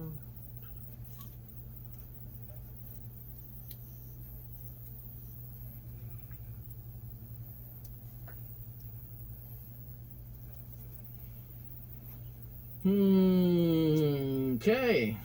Well. Interesting.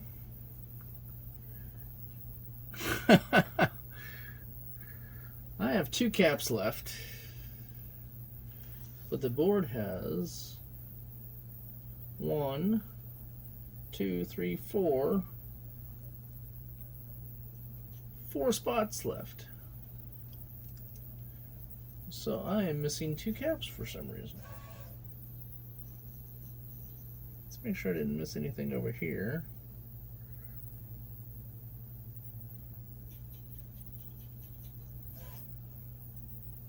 Scary thing is I might have to go read the manual.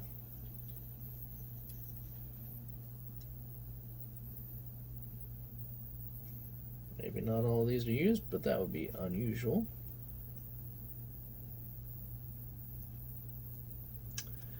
Well, ain't that something? I have more caps. It's not a big deal. It's just I was shorted a couple.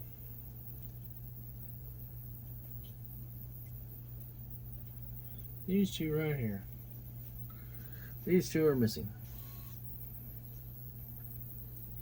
Well, we'll solder these in and then we'll go figure it out.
Yep, I missed one.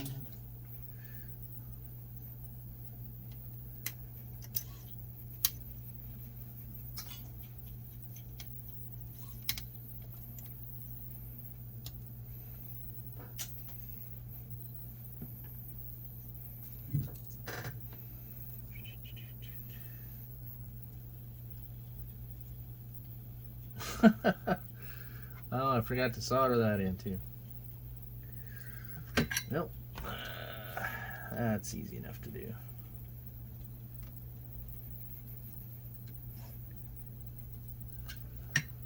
That's the resistor array in a dip socket, or not socket, a dip package, that one. That'll be fast enough.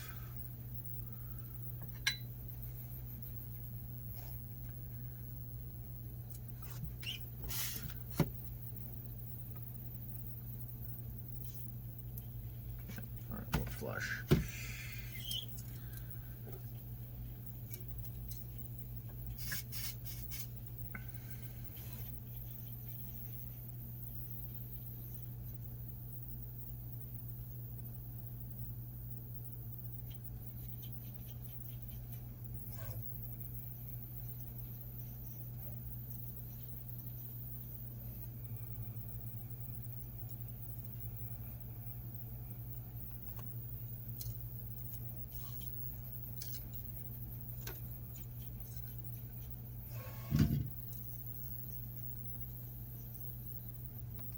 Big block solder on there.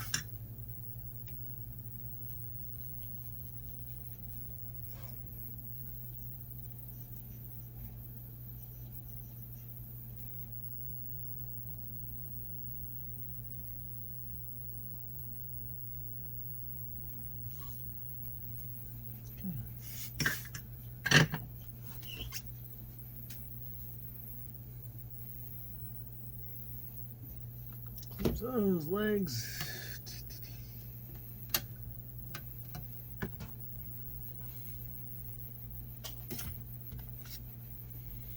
It's looking like a board.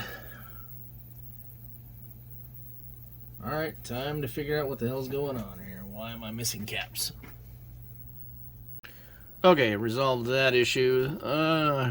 This is what happens when you leave a project for a couple weeks and don't do anything with it. You tend to forget the little details that you were supposed to remember. This cap and this cap here are actually 22 picofarad. So a very, very, very tiny value.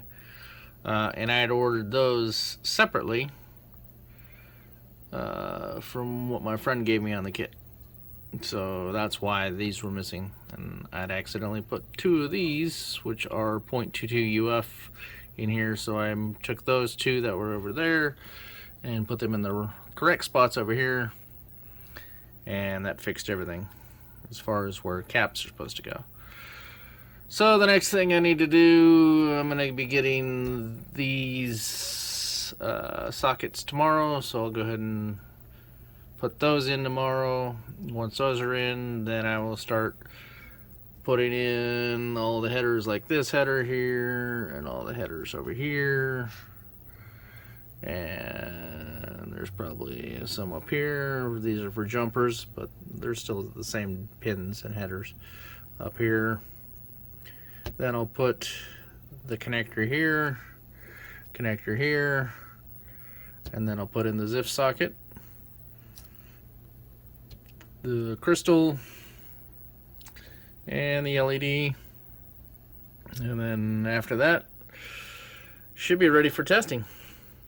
I'll install the protection modules, I'll install the 6502, I'll install the EEPROM, and I guess I have to wait for my 6532s to come in as well. Okay, that's it for now. We'll come back to it and finish it up when I get all my other parts.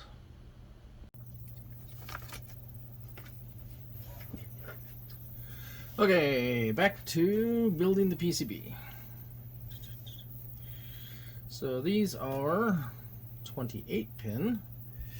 So if we look, they're going to be 1 pin too many on the ends. So we need to pull out the last 2 pins. Some people will cut it, but I think it's easier just to pop the last 2 pins out and then go from there. So let's see if we can do this without screwing something up.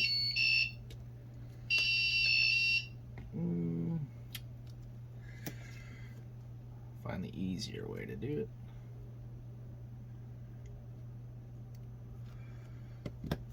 And what happens if we do it this way?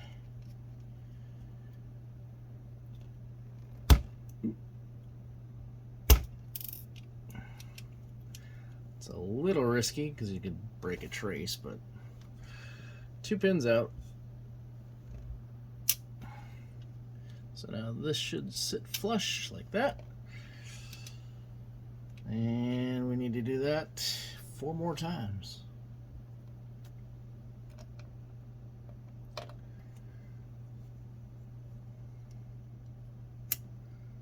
Just go.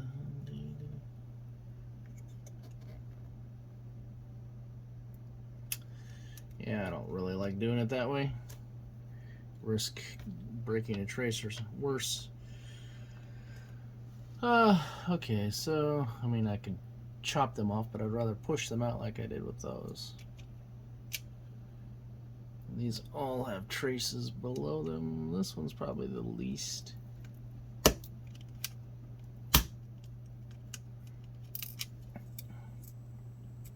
Maybe keep those around. Those could go in a different. Let's make sure we're not damaging anything here. No. Alright. It's kind of the brute force method, but you want to make sure your sockets are turned the right way.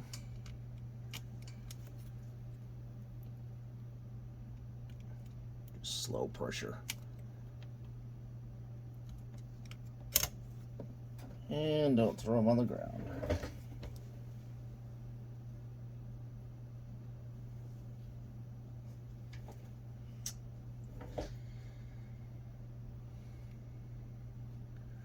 It looks like they're budging a little bit. Yep. Again, it's risky. But we're not doing any damage to that, so I'm okay with that so far.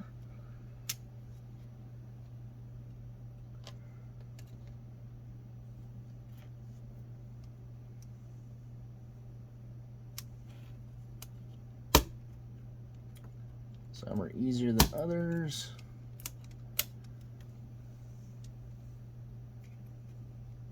No damage, which I'm happy with.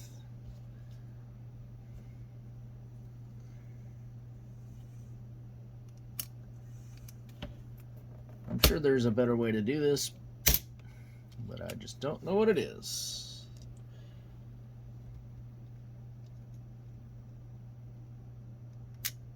Okay. Now the fun part is flipping this over with those still intact.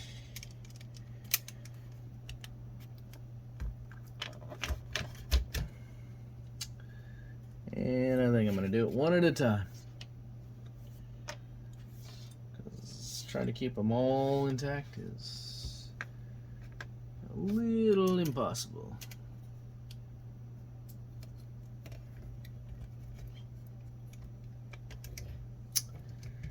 Yeah, I figured as much. Got caught up on the side.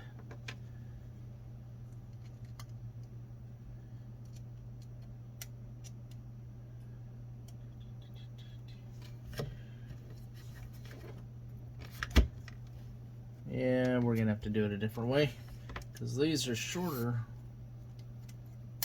These are slightly short. Yeah, these are slightly shorter than the other ones, so they're not sitting flush. So we're just gonna hold one in place. And tack it down this way.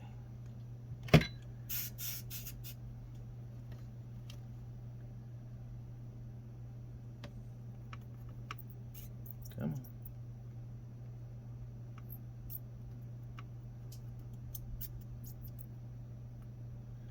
Not the prettiest, is it? But as long as it holds it in place. Get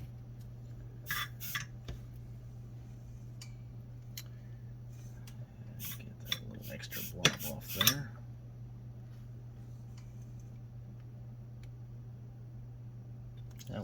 Much better.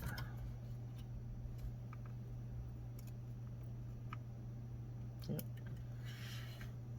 We're flush.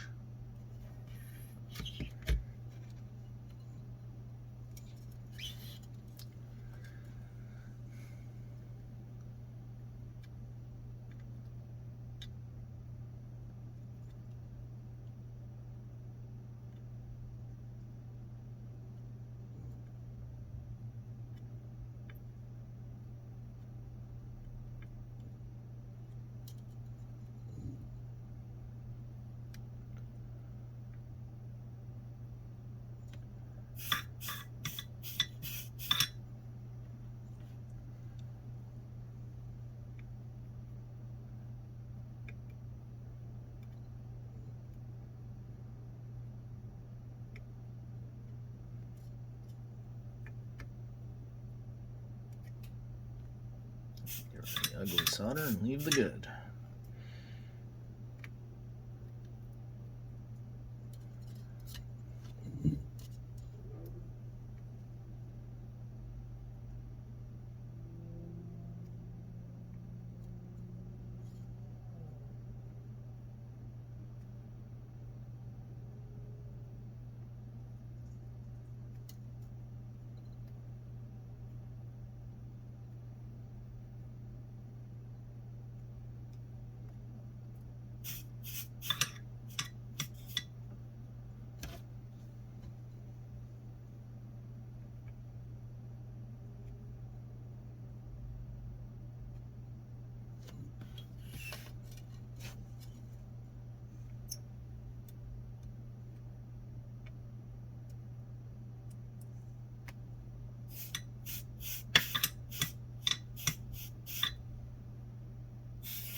Okay.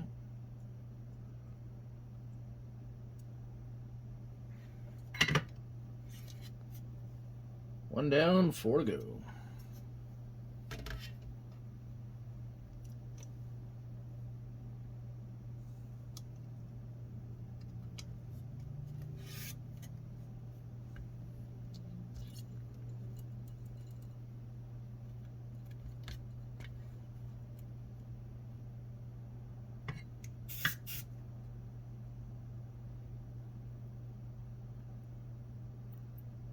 Ooh, that's warm.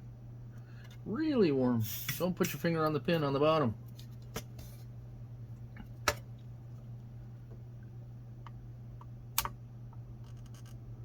Because that will get warm quick.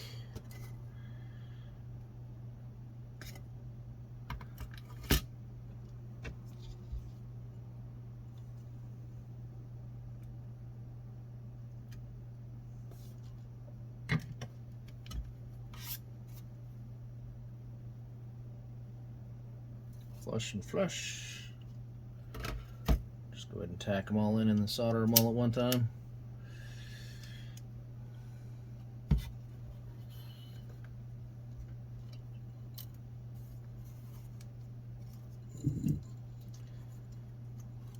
Let's do it this way.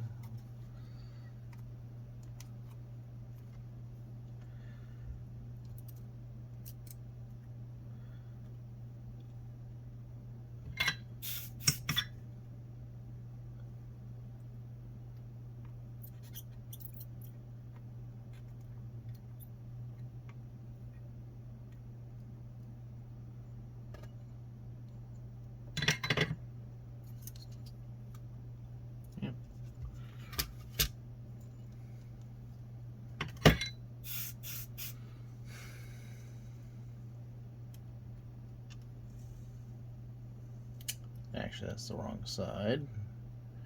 That's okay.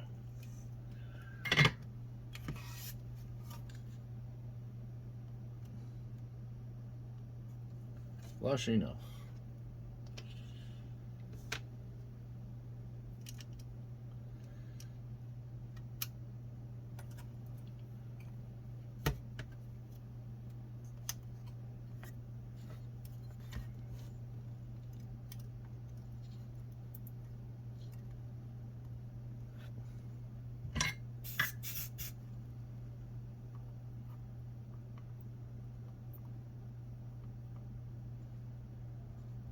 Just enough to hold it in place. And of course, you got to straighten that out.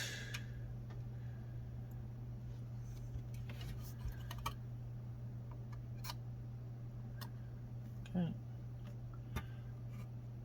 Flush. Yep. Last one.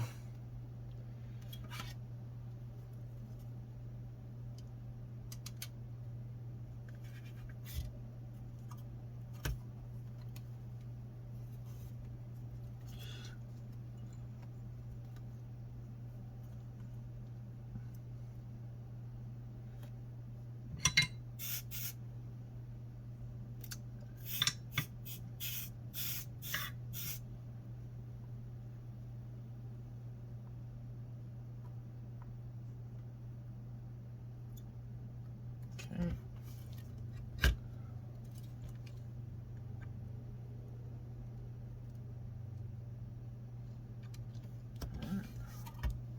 Let's make sure everything's flush.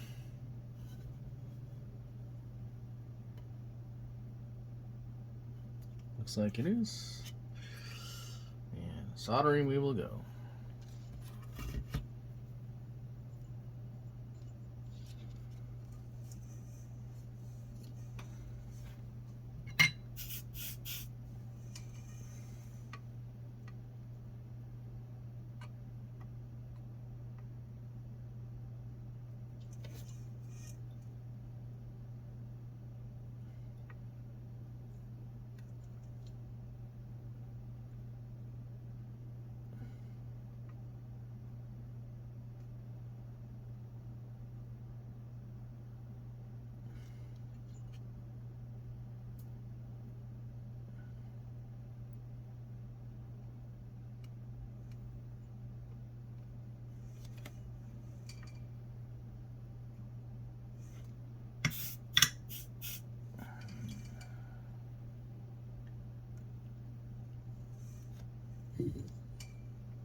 Filled in a little hole there.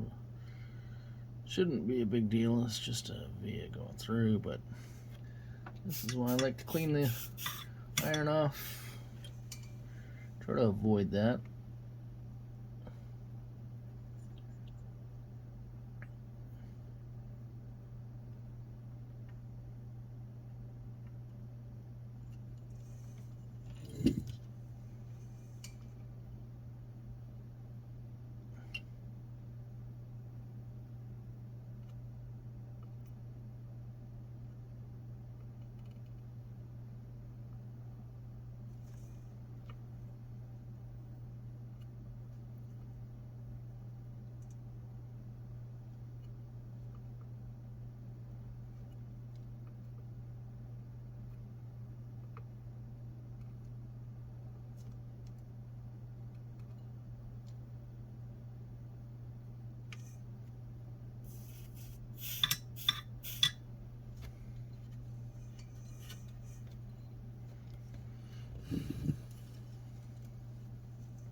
That one balled up a little bit.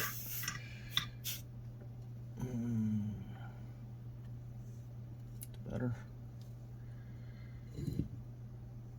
Probably too much solder. That's probably why it's on the iron more than it should be. Nope, that's a ball. We do not want a ball. We want it to look like a tiny little Hershey's Kiss.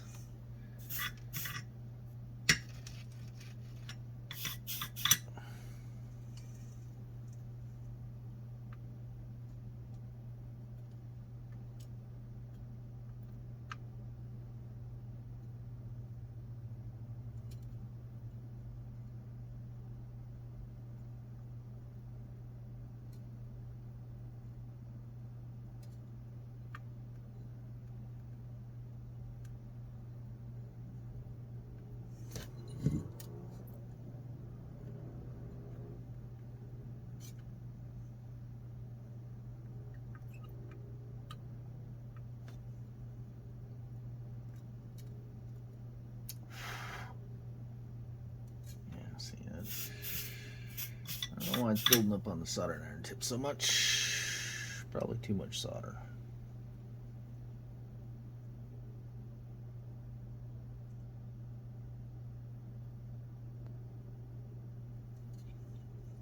Try a little bit less solder and see if we get better results.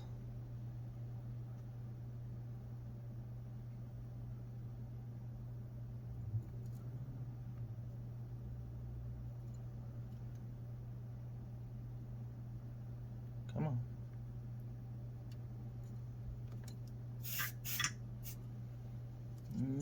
One more, looks like one more row to go.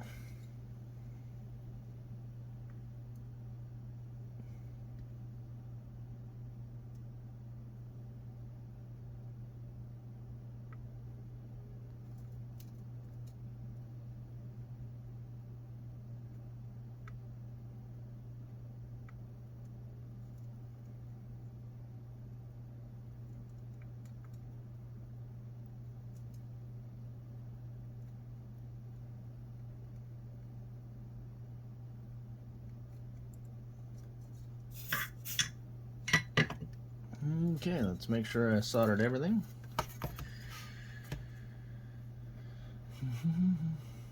Everything looks good. I don't think doesn't look like I missed anything. Everything still looks flush, which is good because I don't want to fix that. Everything's in the right way. Okay, any other sockets? I'm gonna put a socket in that one for the 6875, which is how many pin? 1, 2, 3, 4, 5, 6, 7, 8. So it's a 16.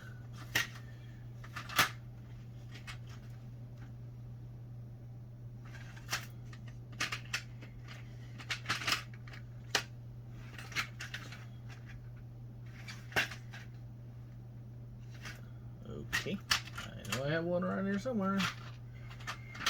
There it is.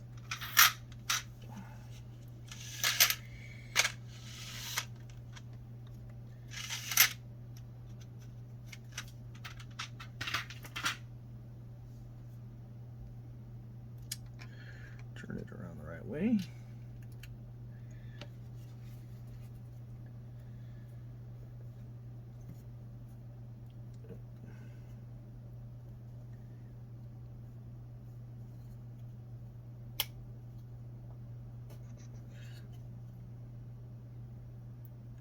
The sockets here I have are actually pretty decent because they have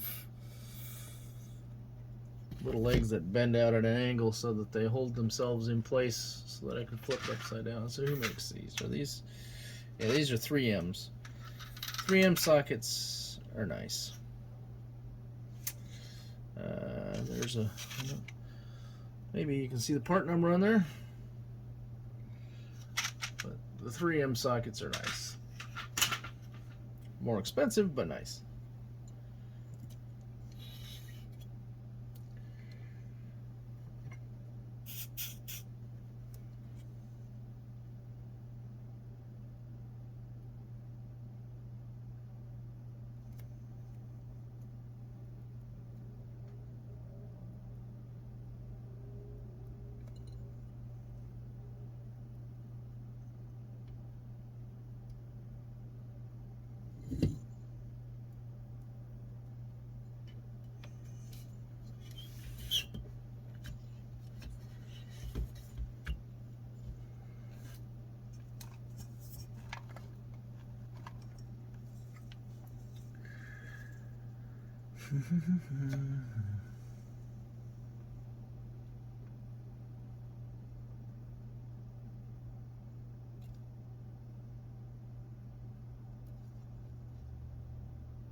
Come on, onto the iron. Solder straight.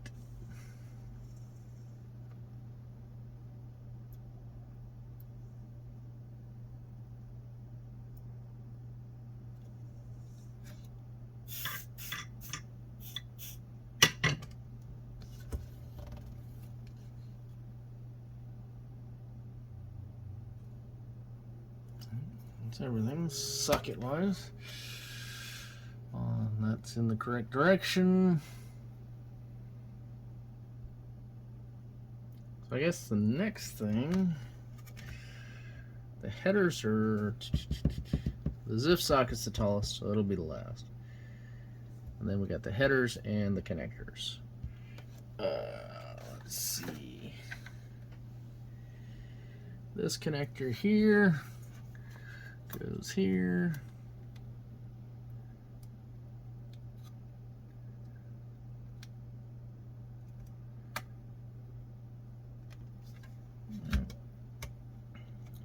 Let's grab a header. What do we want, a 2-pin? Yeah. What we're looking for is the next lowest component to install. So we're going to test install this. And then that. I don't know. That's going to be a pain in the butt to install, isn't it?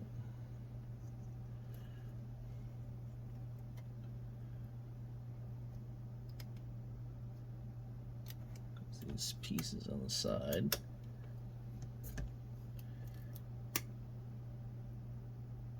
Whoop.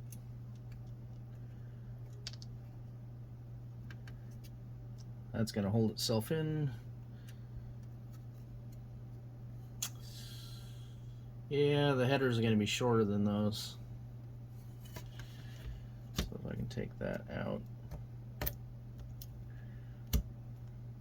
So these, the connectors will be last. Although, let's verify that this connector is lower.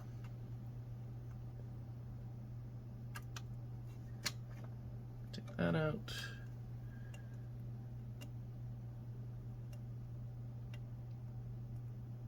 Come on.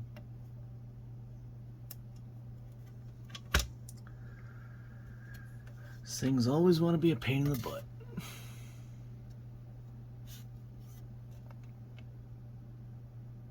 Yep, that one's taller than the headers too. So, alright. Now the fun part. Headers. These are always a pain to solder in because there's nothing to really hold them in place. And if you hold them, you're going to burn your damn fingers. Alright.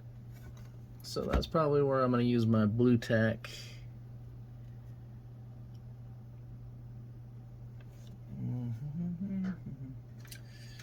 So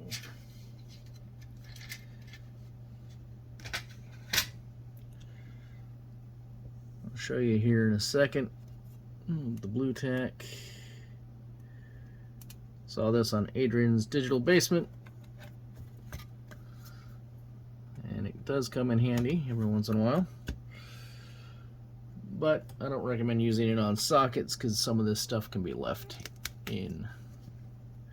So basically you're putting silly putty, is essentially what it is, over it. So, and you don't want to get it too hot because it'll melt. So blue tack holding it in place, flip it over, and solder.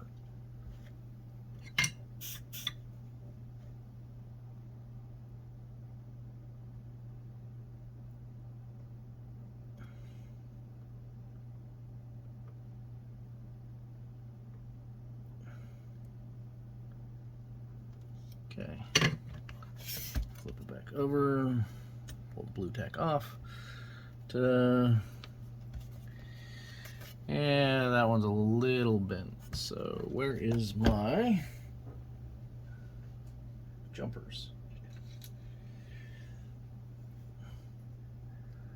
This will hopefully keep my fingers from being burnt. I just kind of want to heat it up so it straightens out a little bit.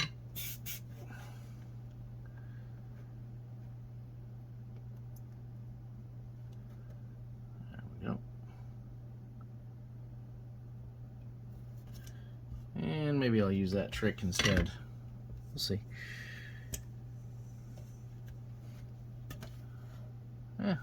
Square enough. All right, more and more and more. More headers.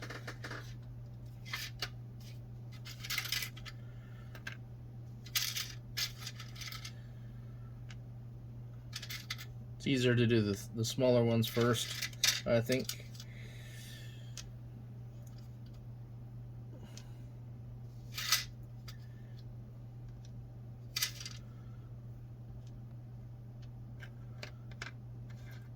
Set those aside.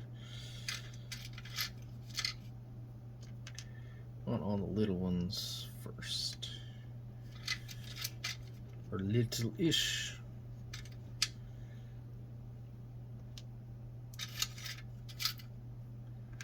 Then we'll get into the longer ones. I don't think there's any really long ones on here. I mean, that one's probably one of the longest ones right there. Okay, twos. There. And there.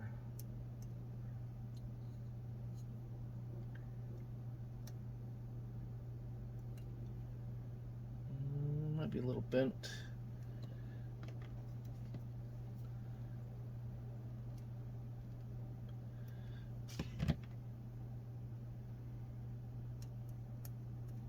Okay.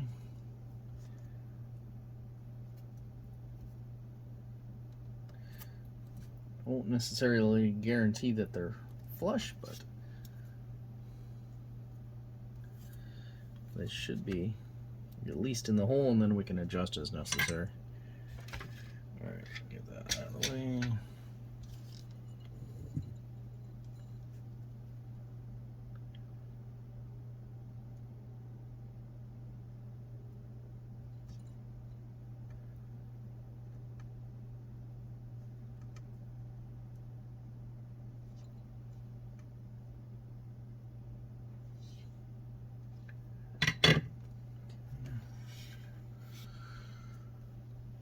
How square did we get? Not bad.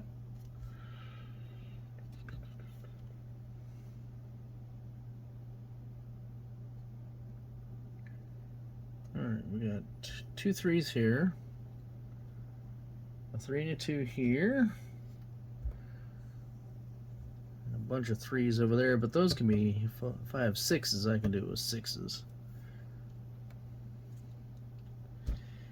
Well, I got a bunch of 3s, so. Although if I can do it with 6s, 6s are a lot easier to deal with than 3s. So where's a 2?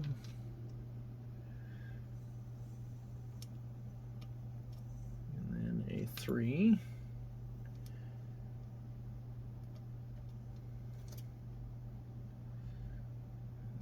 Put that over the top.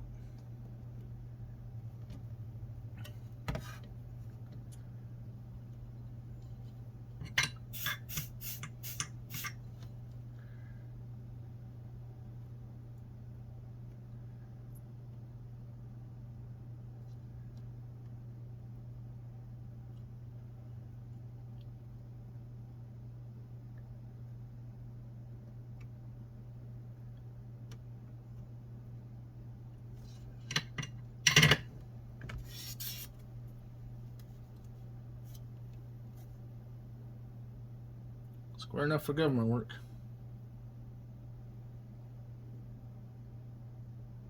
Okay, got a couple threes up here.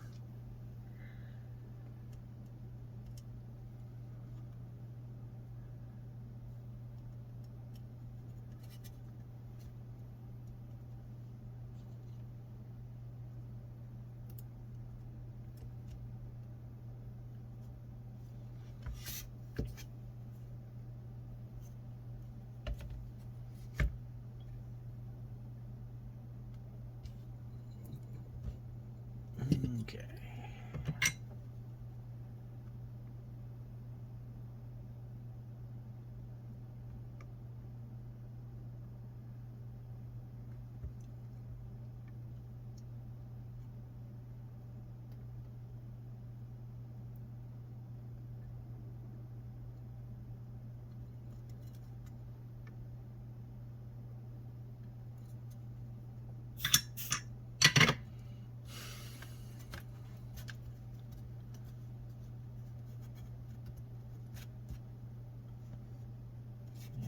Just make sure none of the blue tack sticks on the pins, because that will make things non-conductive. That's the only downside to this, is sometimes it leaves a little bit of residue on there.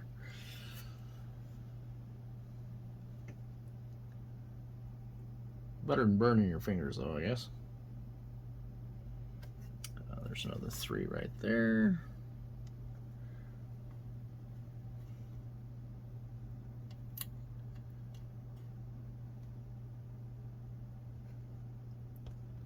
Let's try this. We'll see if I burn my fingers or not. Well, no, because this actually allows me to do it without having to need a third hand.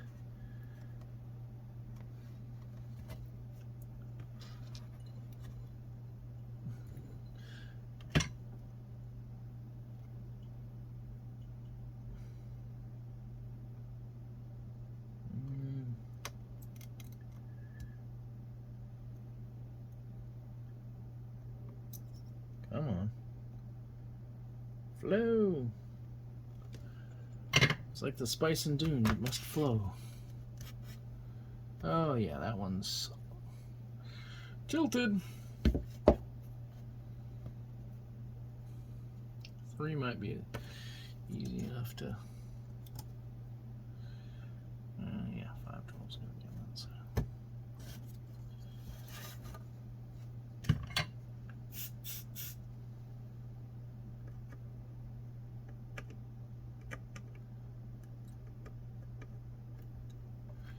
That's getting a bit warm. Yeah, I guess I can live with it being tilted just slightly. It's not horrible. We'll leave that on there because that's where I actually want it to be jumpered. So that's fine. It's slightly tilted. We'll work on doing a little bit better on that one. What we should do is just tack one in, then fix the tilt. Actually, that's tilted just because it's in there. Interesting. Whatever.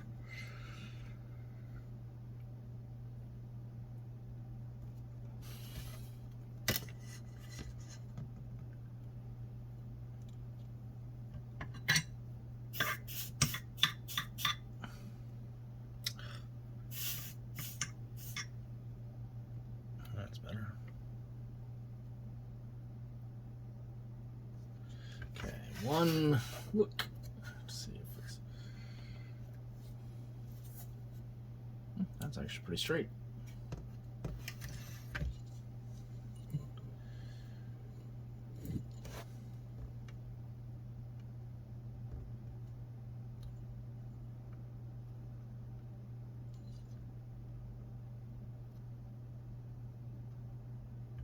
Okay. Next.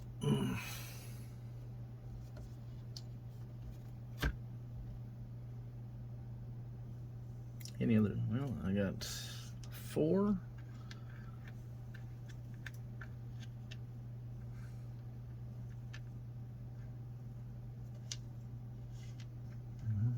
so there's a 4 on here someplace.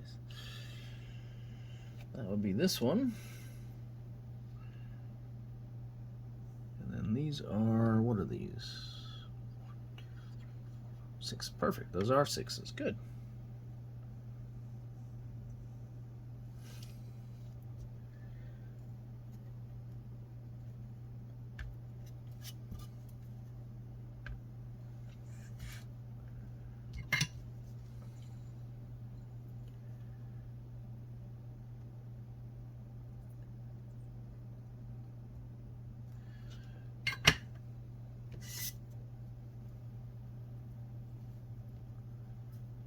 See, that one's slightly tilted.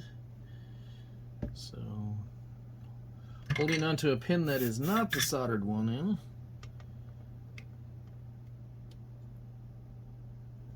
There we go. We'll solder the others.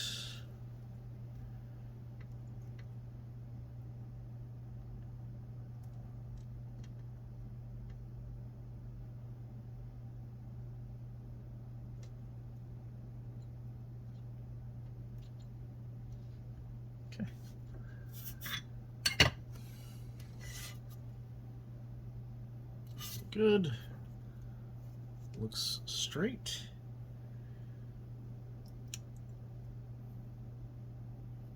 Another large one on the end here. And then these. Okay, 6s. 6.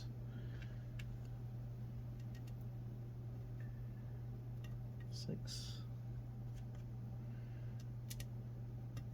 6. 6. I bet this one's 6 as well, isn't it? Yep. Alright, so that's good.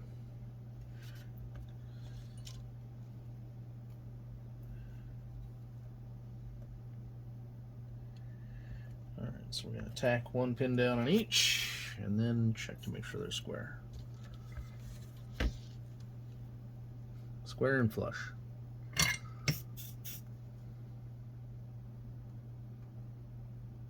I can tell already that one's not.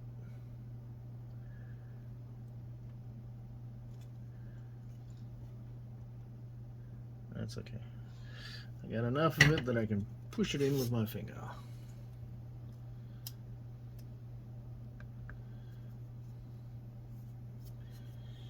Alright, that one there.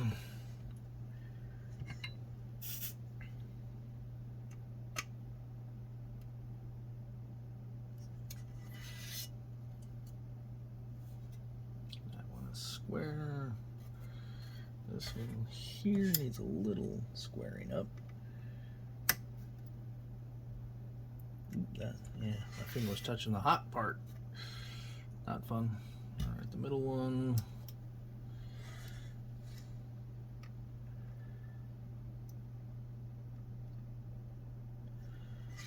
It doesn't have to be 100% square as long as it's close.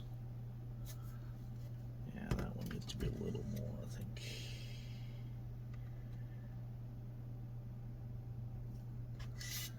That's better.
Okay.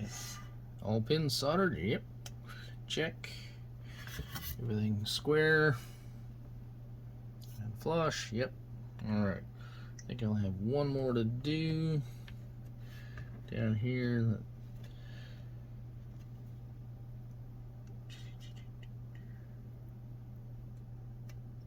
Okay. I think that's the last one. I don't know what all these extras are from, but they can go away. And the final piece of headers. Double check.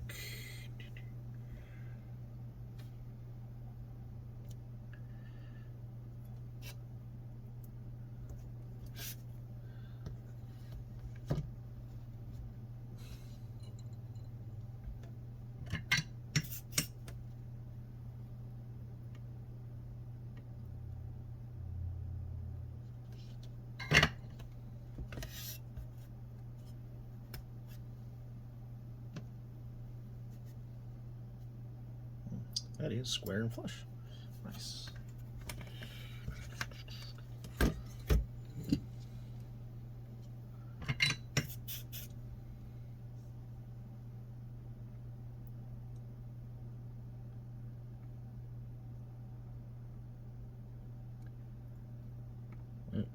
Don't want a ball.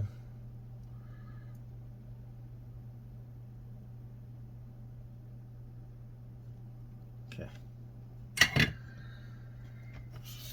All right, that header there is done.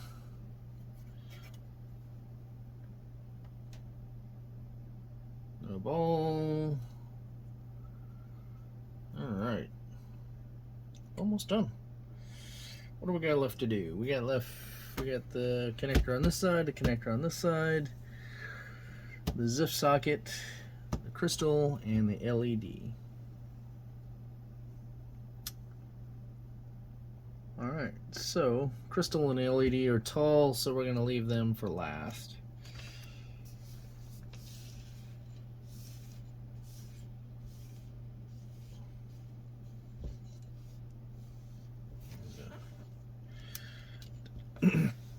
Take these pins, save them.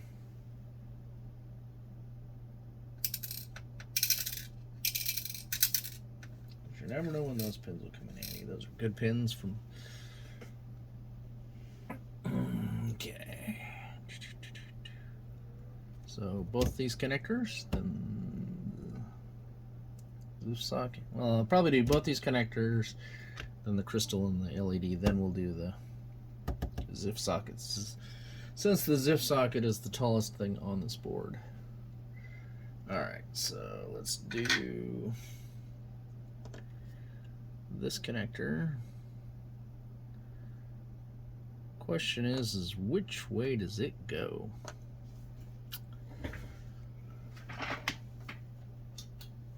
Ooh, power would be good.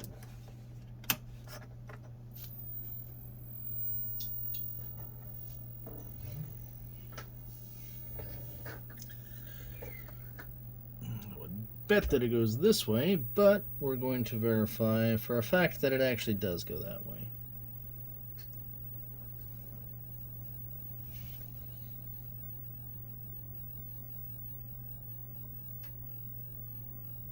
There we go. Waiting for my PC to boot so that I can look at the manual and make sure. The other connector is, there's only one way you can put that one in.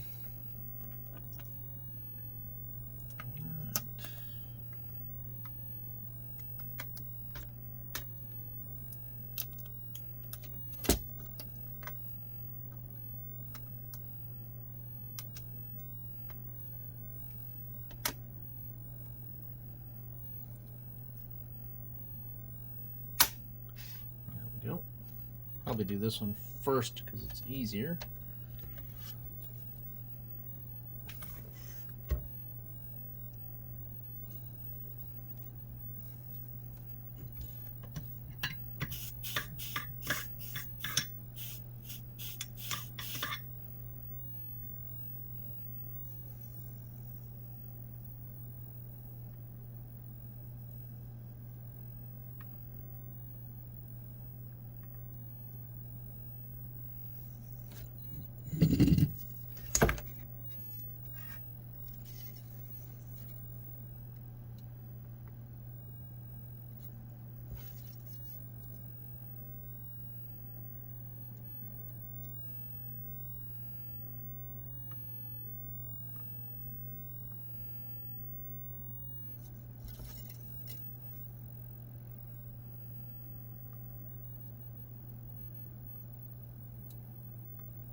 Straighten out.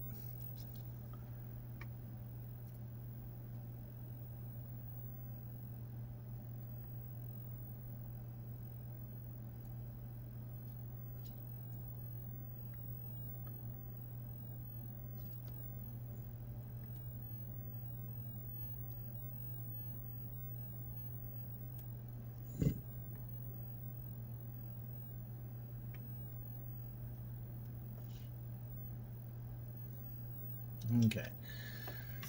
Gotta do these. I need the bigger solder. This is like plumbing solder almost. This is 0.06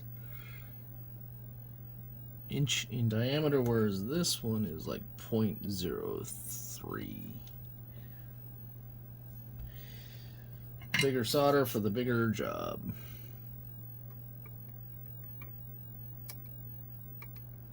Yeah, like that.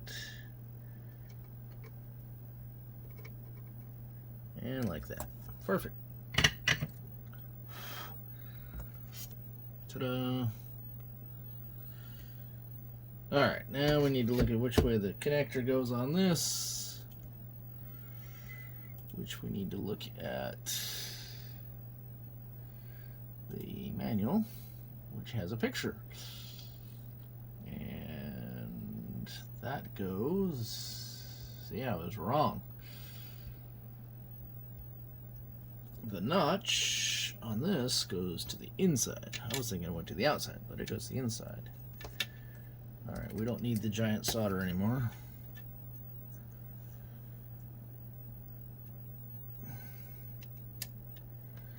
Alright, now the fun part.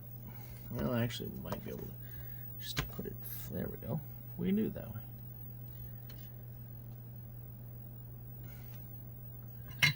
We'll tack down 2 corners like we normally do. And make sure it's flush.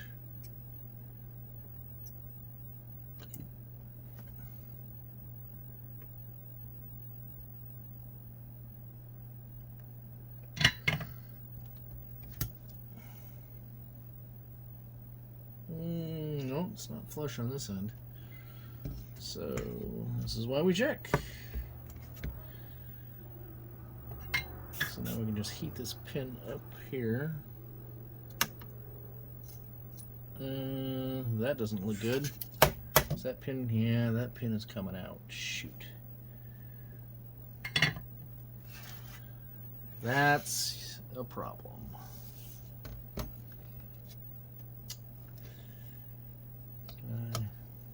Alright, this is going to be kind of tricky. This might be where the pan vise comes in handy. A ribbon cable. And that's, yeah, it's still going to fit. I just don't like the... Oh, what the heck? Oh, I see. Then what I want to do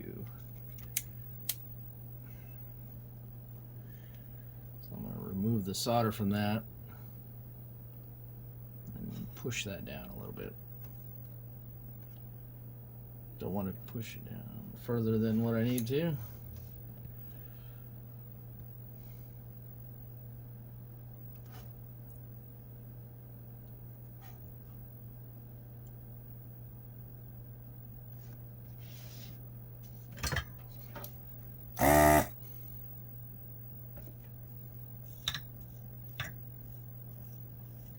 Waiting for the light to flash.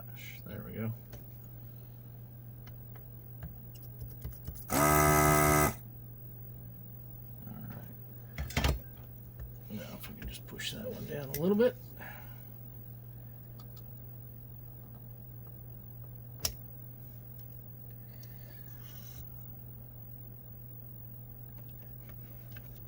Without doing too much damage, hopefully.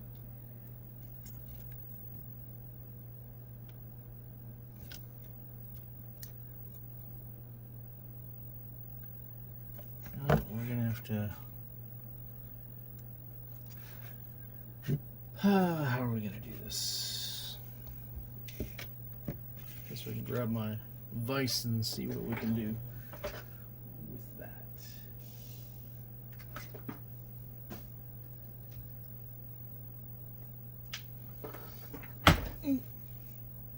That's where the third hand comes in handy. A little dirty. The other way.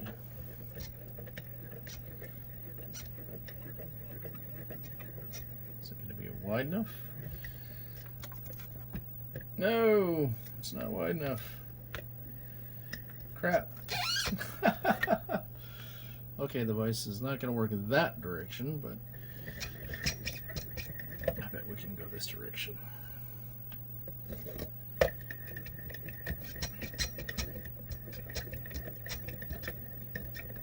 Oh, no, we're not, because that block in the middle is too wide. Never mind.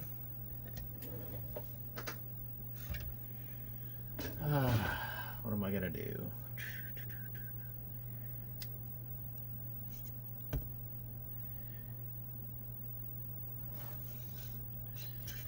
I guess I'll try to do it this way and hope I don't damage the plastic.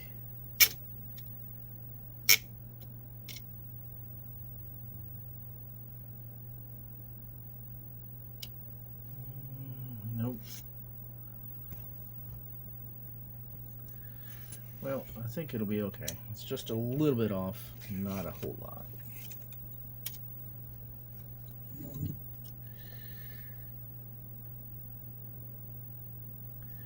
A little bit of solder on there.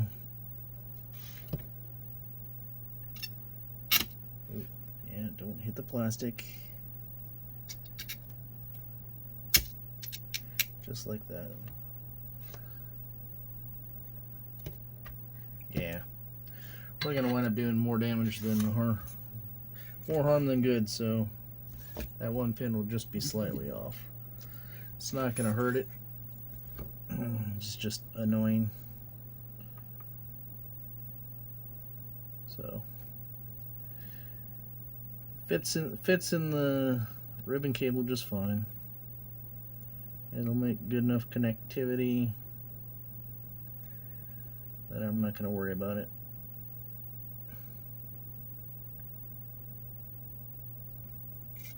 I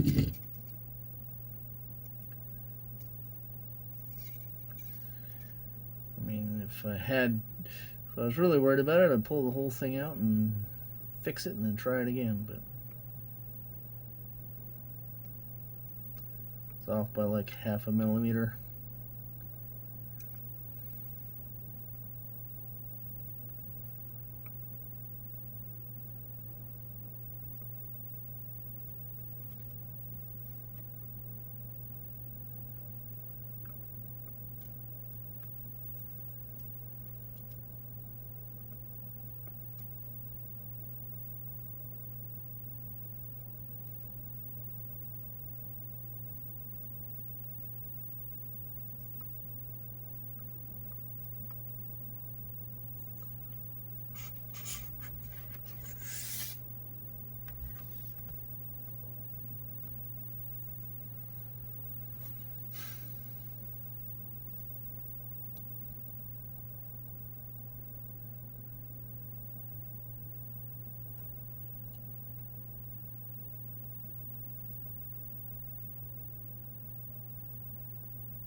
Okay.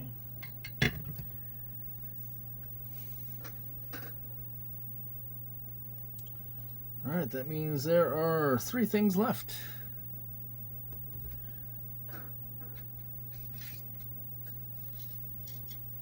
The crystal, the diode, and the ZIF socket.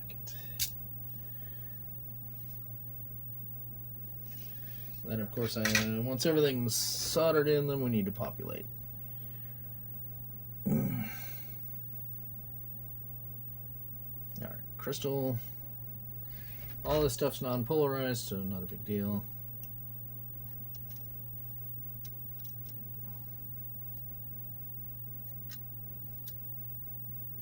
Make it flush. If it was shorter, I could probably bend it over and make it go sideways, but for what we need here, this is fine.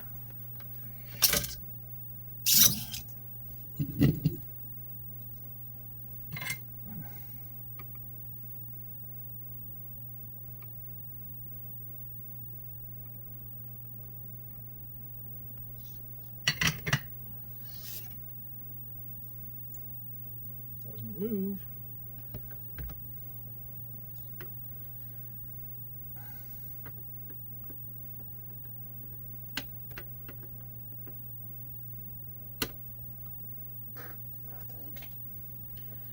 LED's next, and it is polarized. Longer leg should go to the plus side. If you put it in backwards, then you're not going to get a light.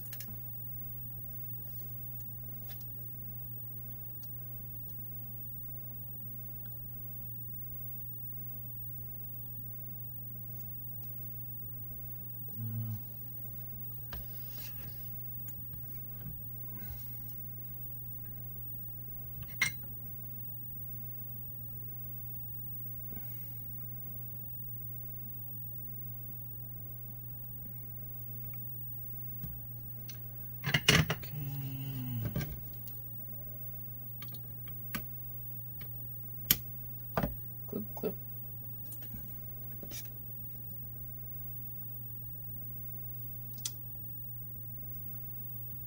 One thing left, the ZIF socket.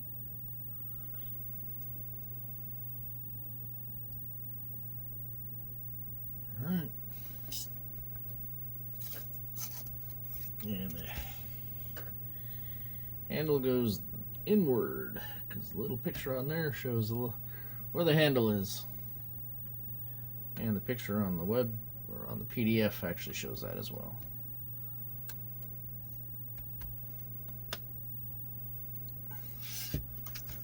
That's actually nice there.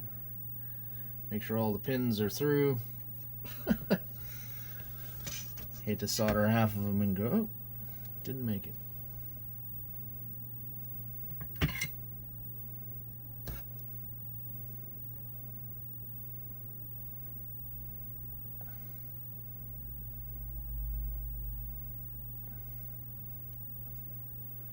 These won't quite look like Hershey Kisses because they're a little more oval, but should cover the whole pad, the solder.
Alright, let's see if we're done.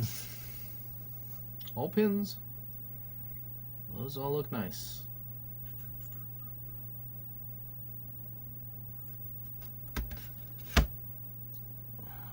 Yep. Now I just have to stick everything in there and hook it up and test it.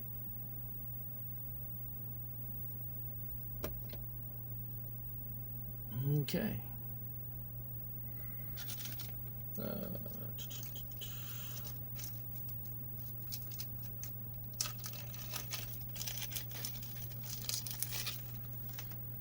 I'm gonna have to dig a 65 by 2 out. Actually, I have some right there. Which one is this? This is probably 6875, which I think is that one there. Where is my chip squisher thingy? There it is.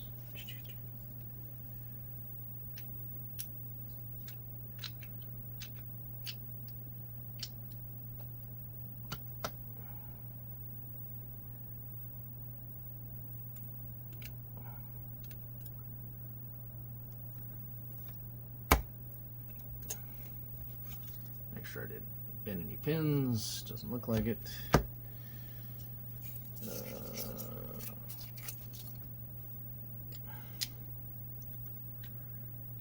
This is the 6532.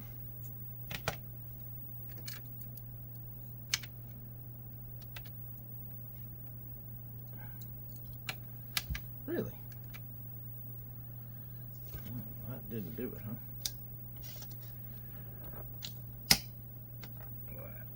That might be better. If that doesn't do it, then we'll do it the old-fashioned way. Yeah. Alright, so.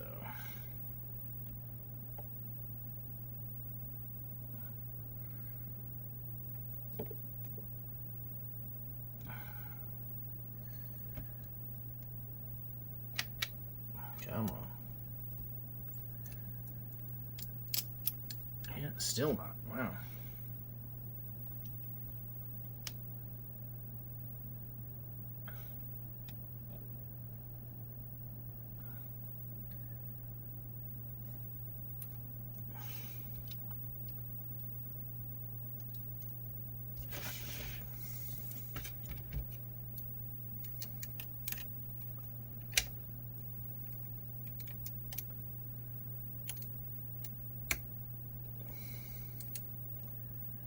We're still not.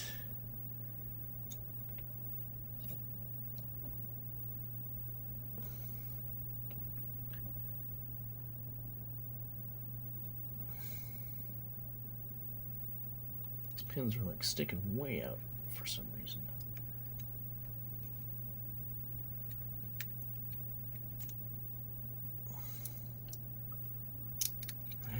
You don't want to just go shoving the thing down in there. Then you'll bend pins and they'll fold under or fold out.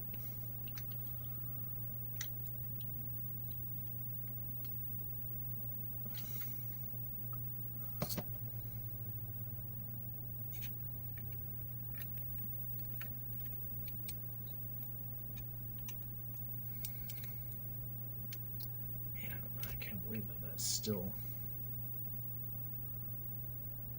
I'm gonna have to get out the needle and those pliers and.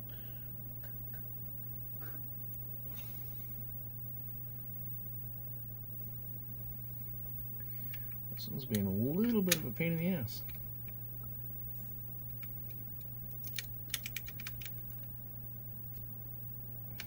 There we go.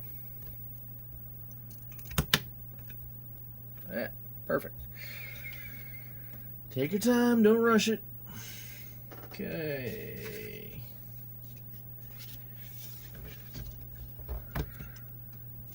This one goes in this direction.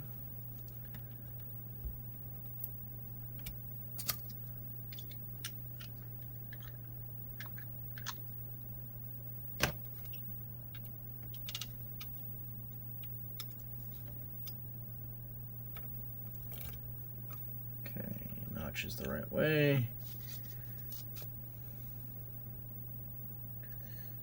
looks like it's already set. Nope, it is not.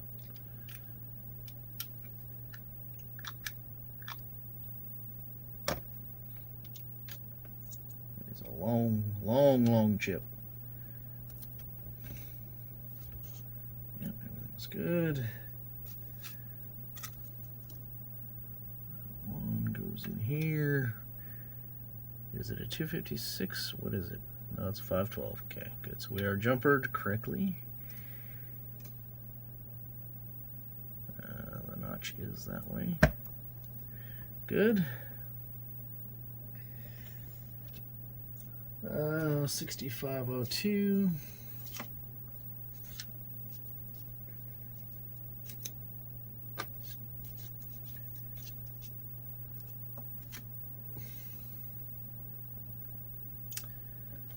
Looks like it's a little.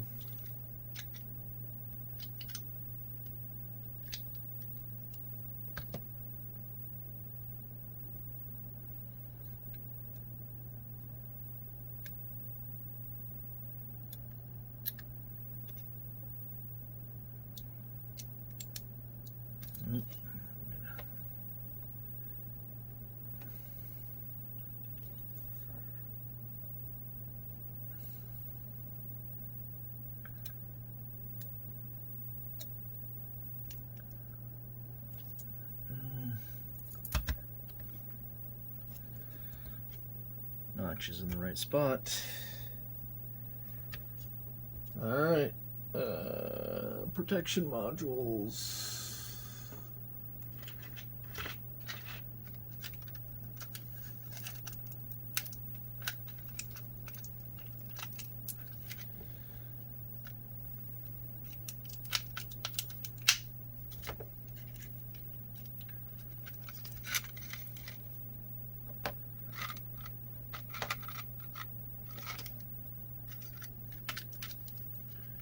Come on. There we go. Okay, which way is which?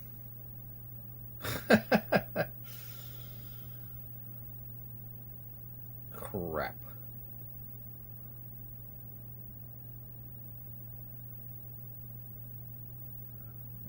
That looks like it's labeled pin 1 there.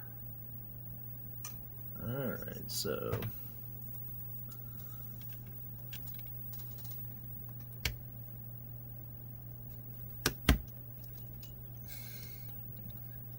yeah, that's got a 1 by it, and it's got a square around the pin, so that's pin 1. Pin 1 is in the upper left corner.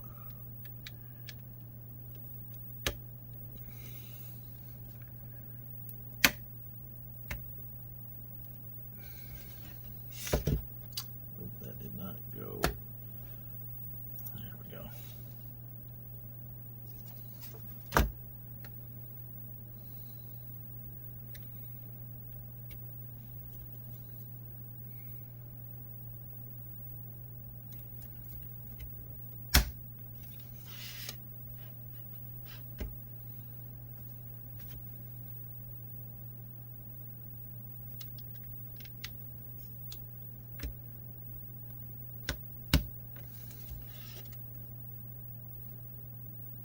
Make sure everything's all the way forward because the last row is not, the last 2 pins aren't used.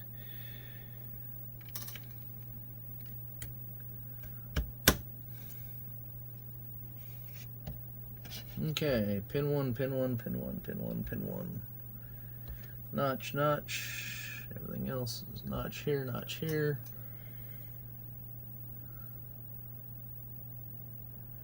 I don't think I missed anything.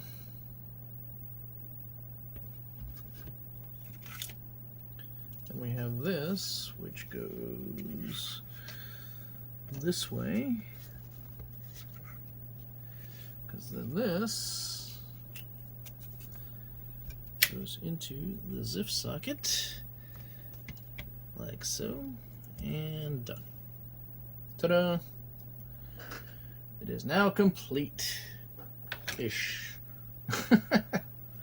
I still have to figure out what jumpers go where. then I have to actually hook it up to the Fluke and test it. But it's pretty much assembled at this point. Just a matter of putting jumpers on the right place and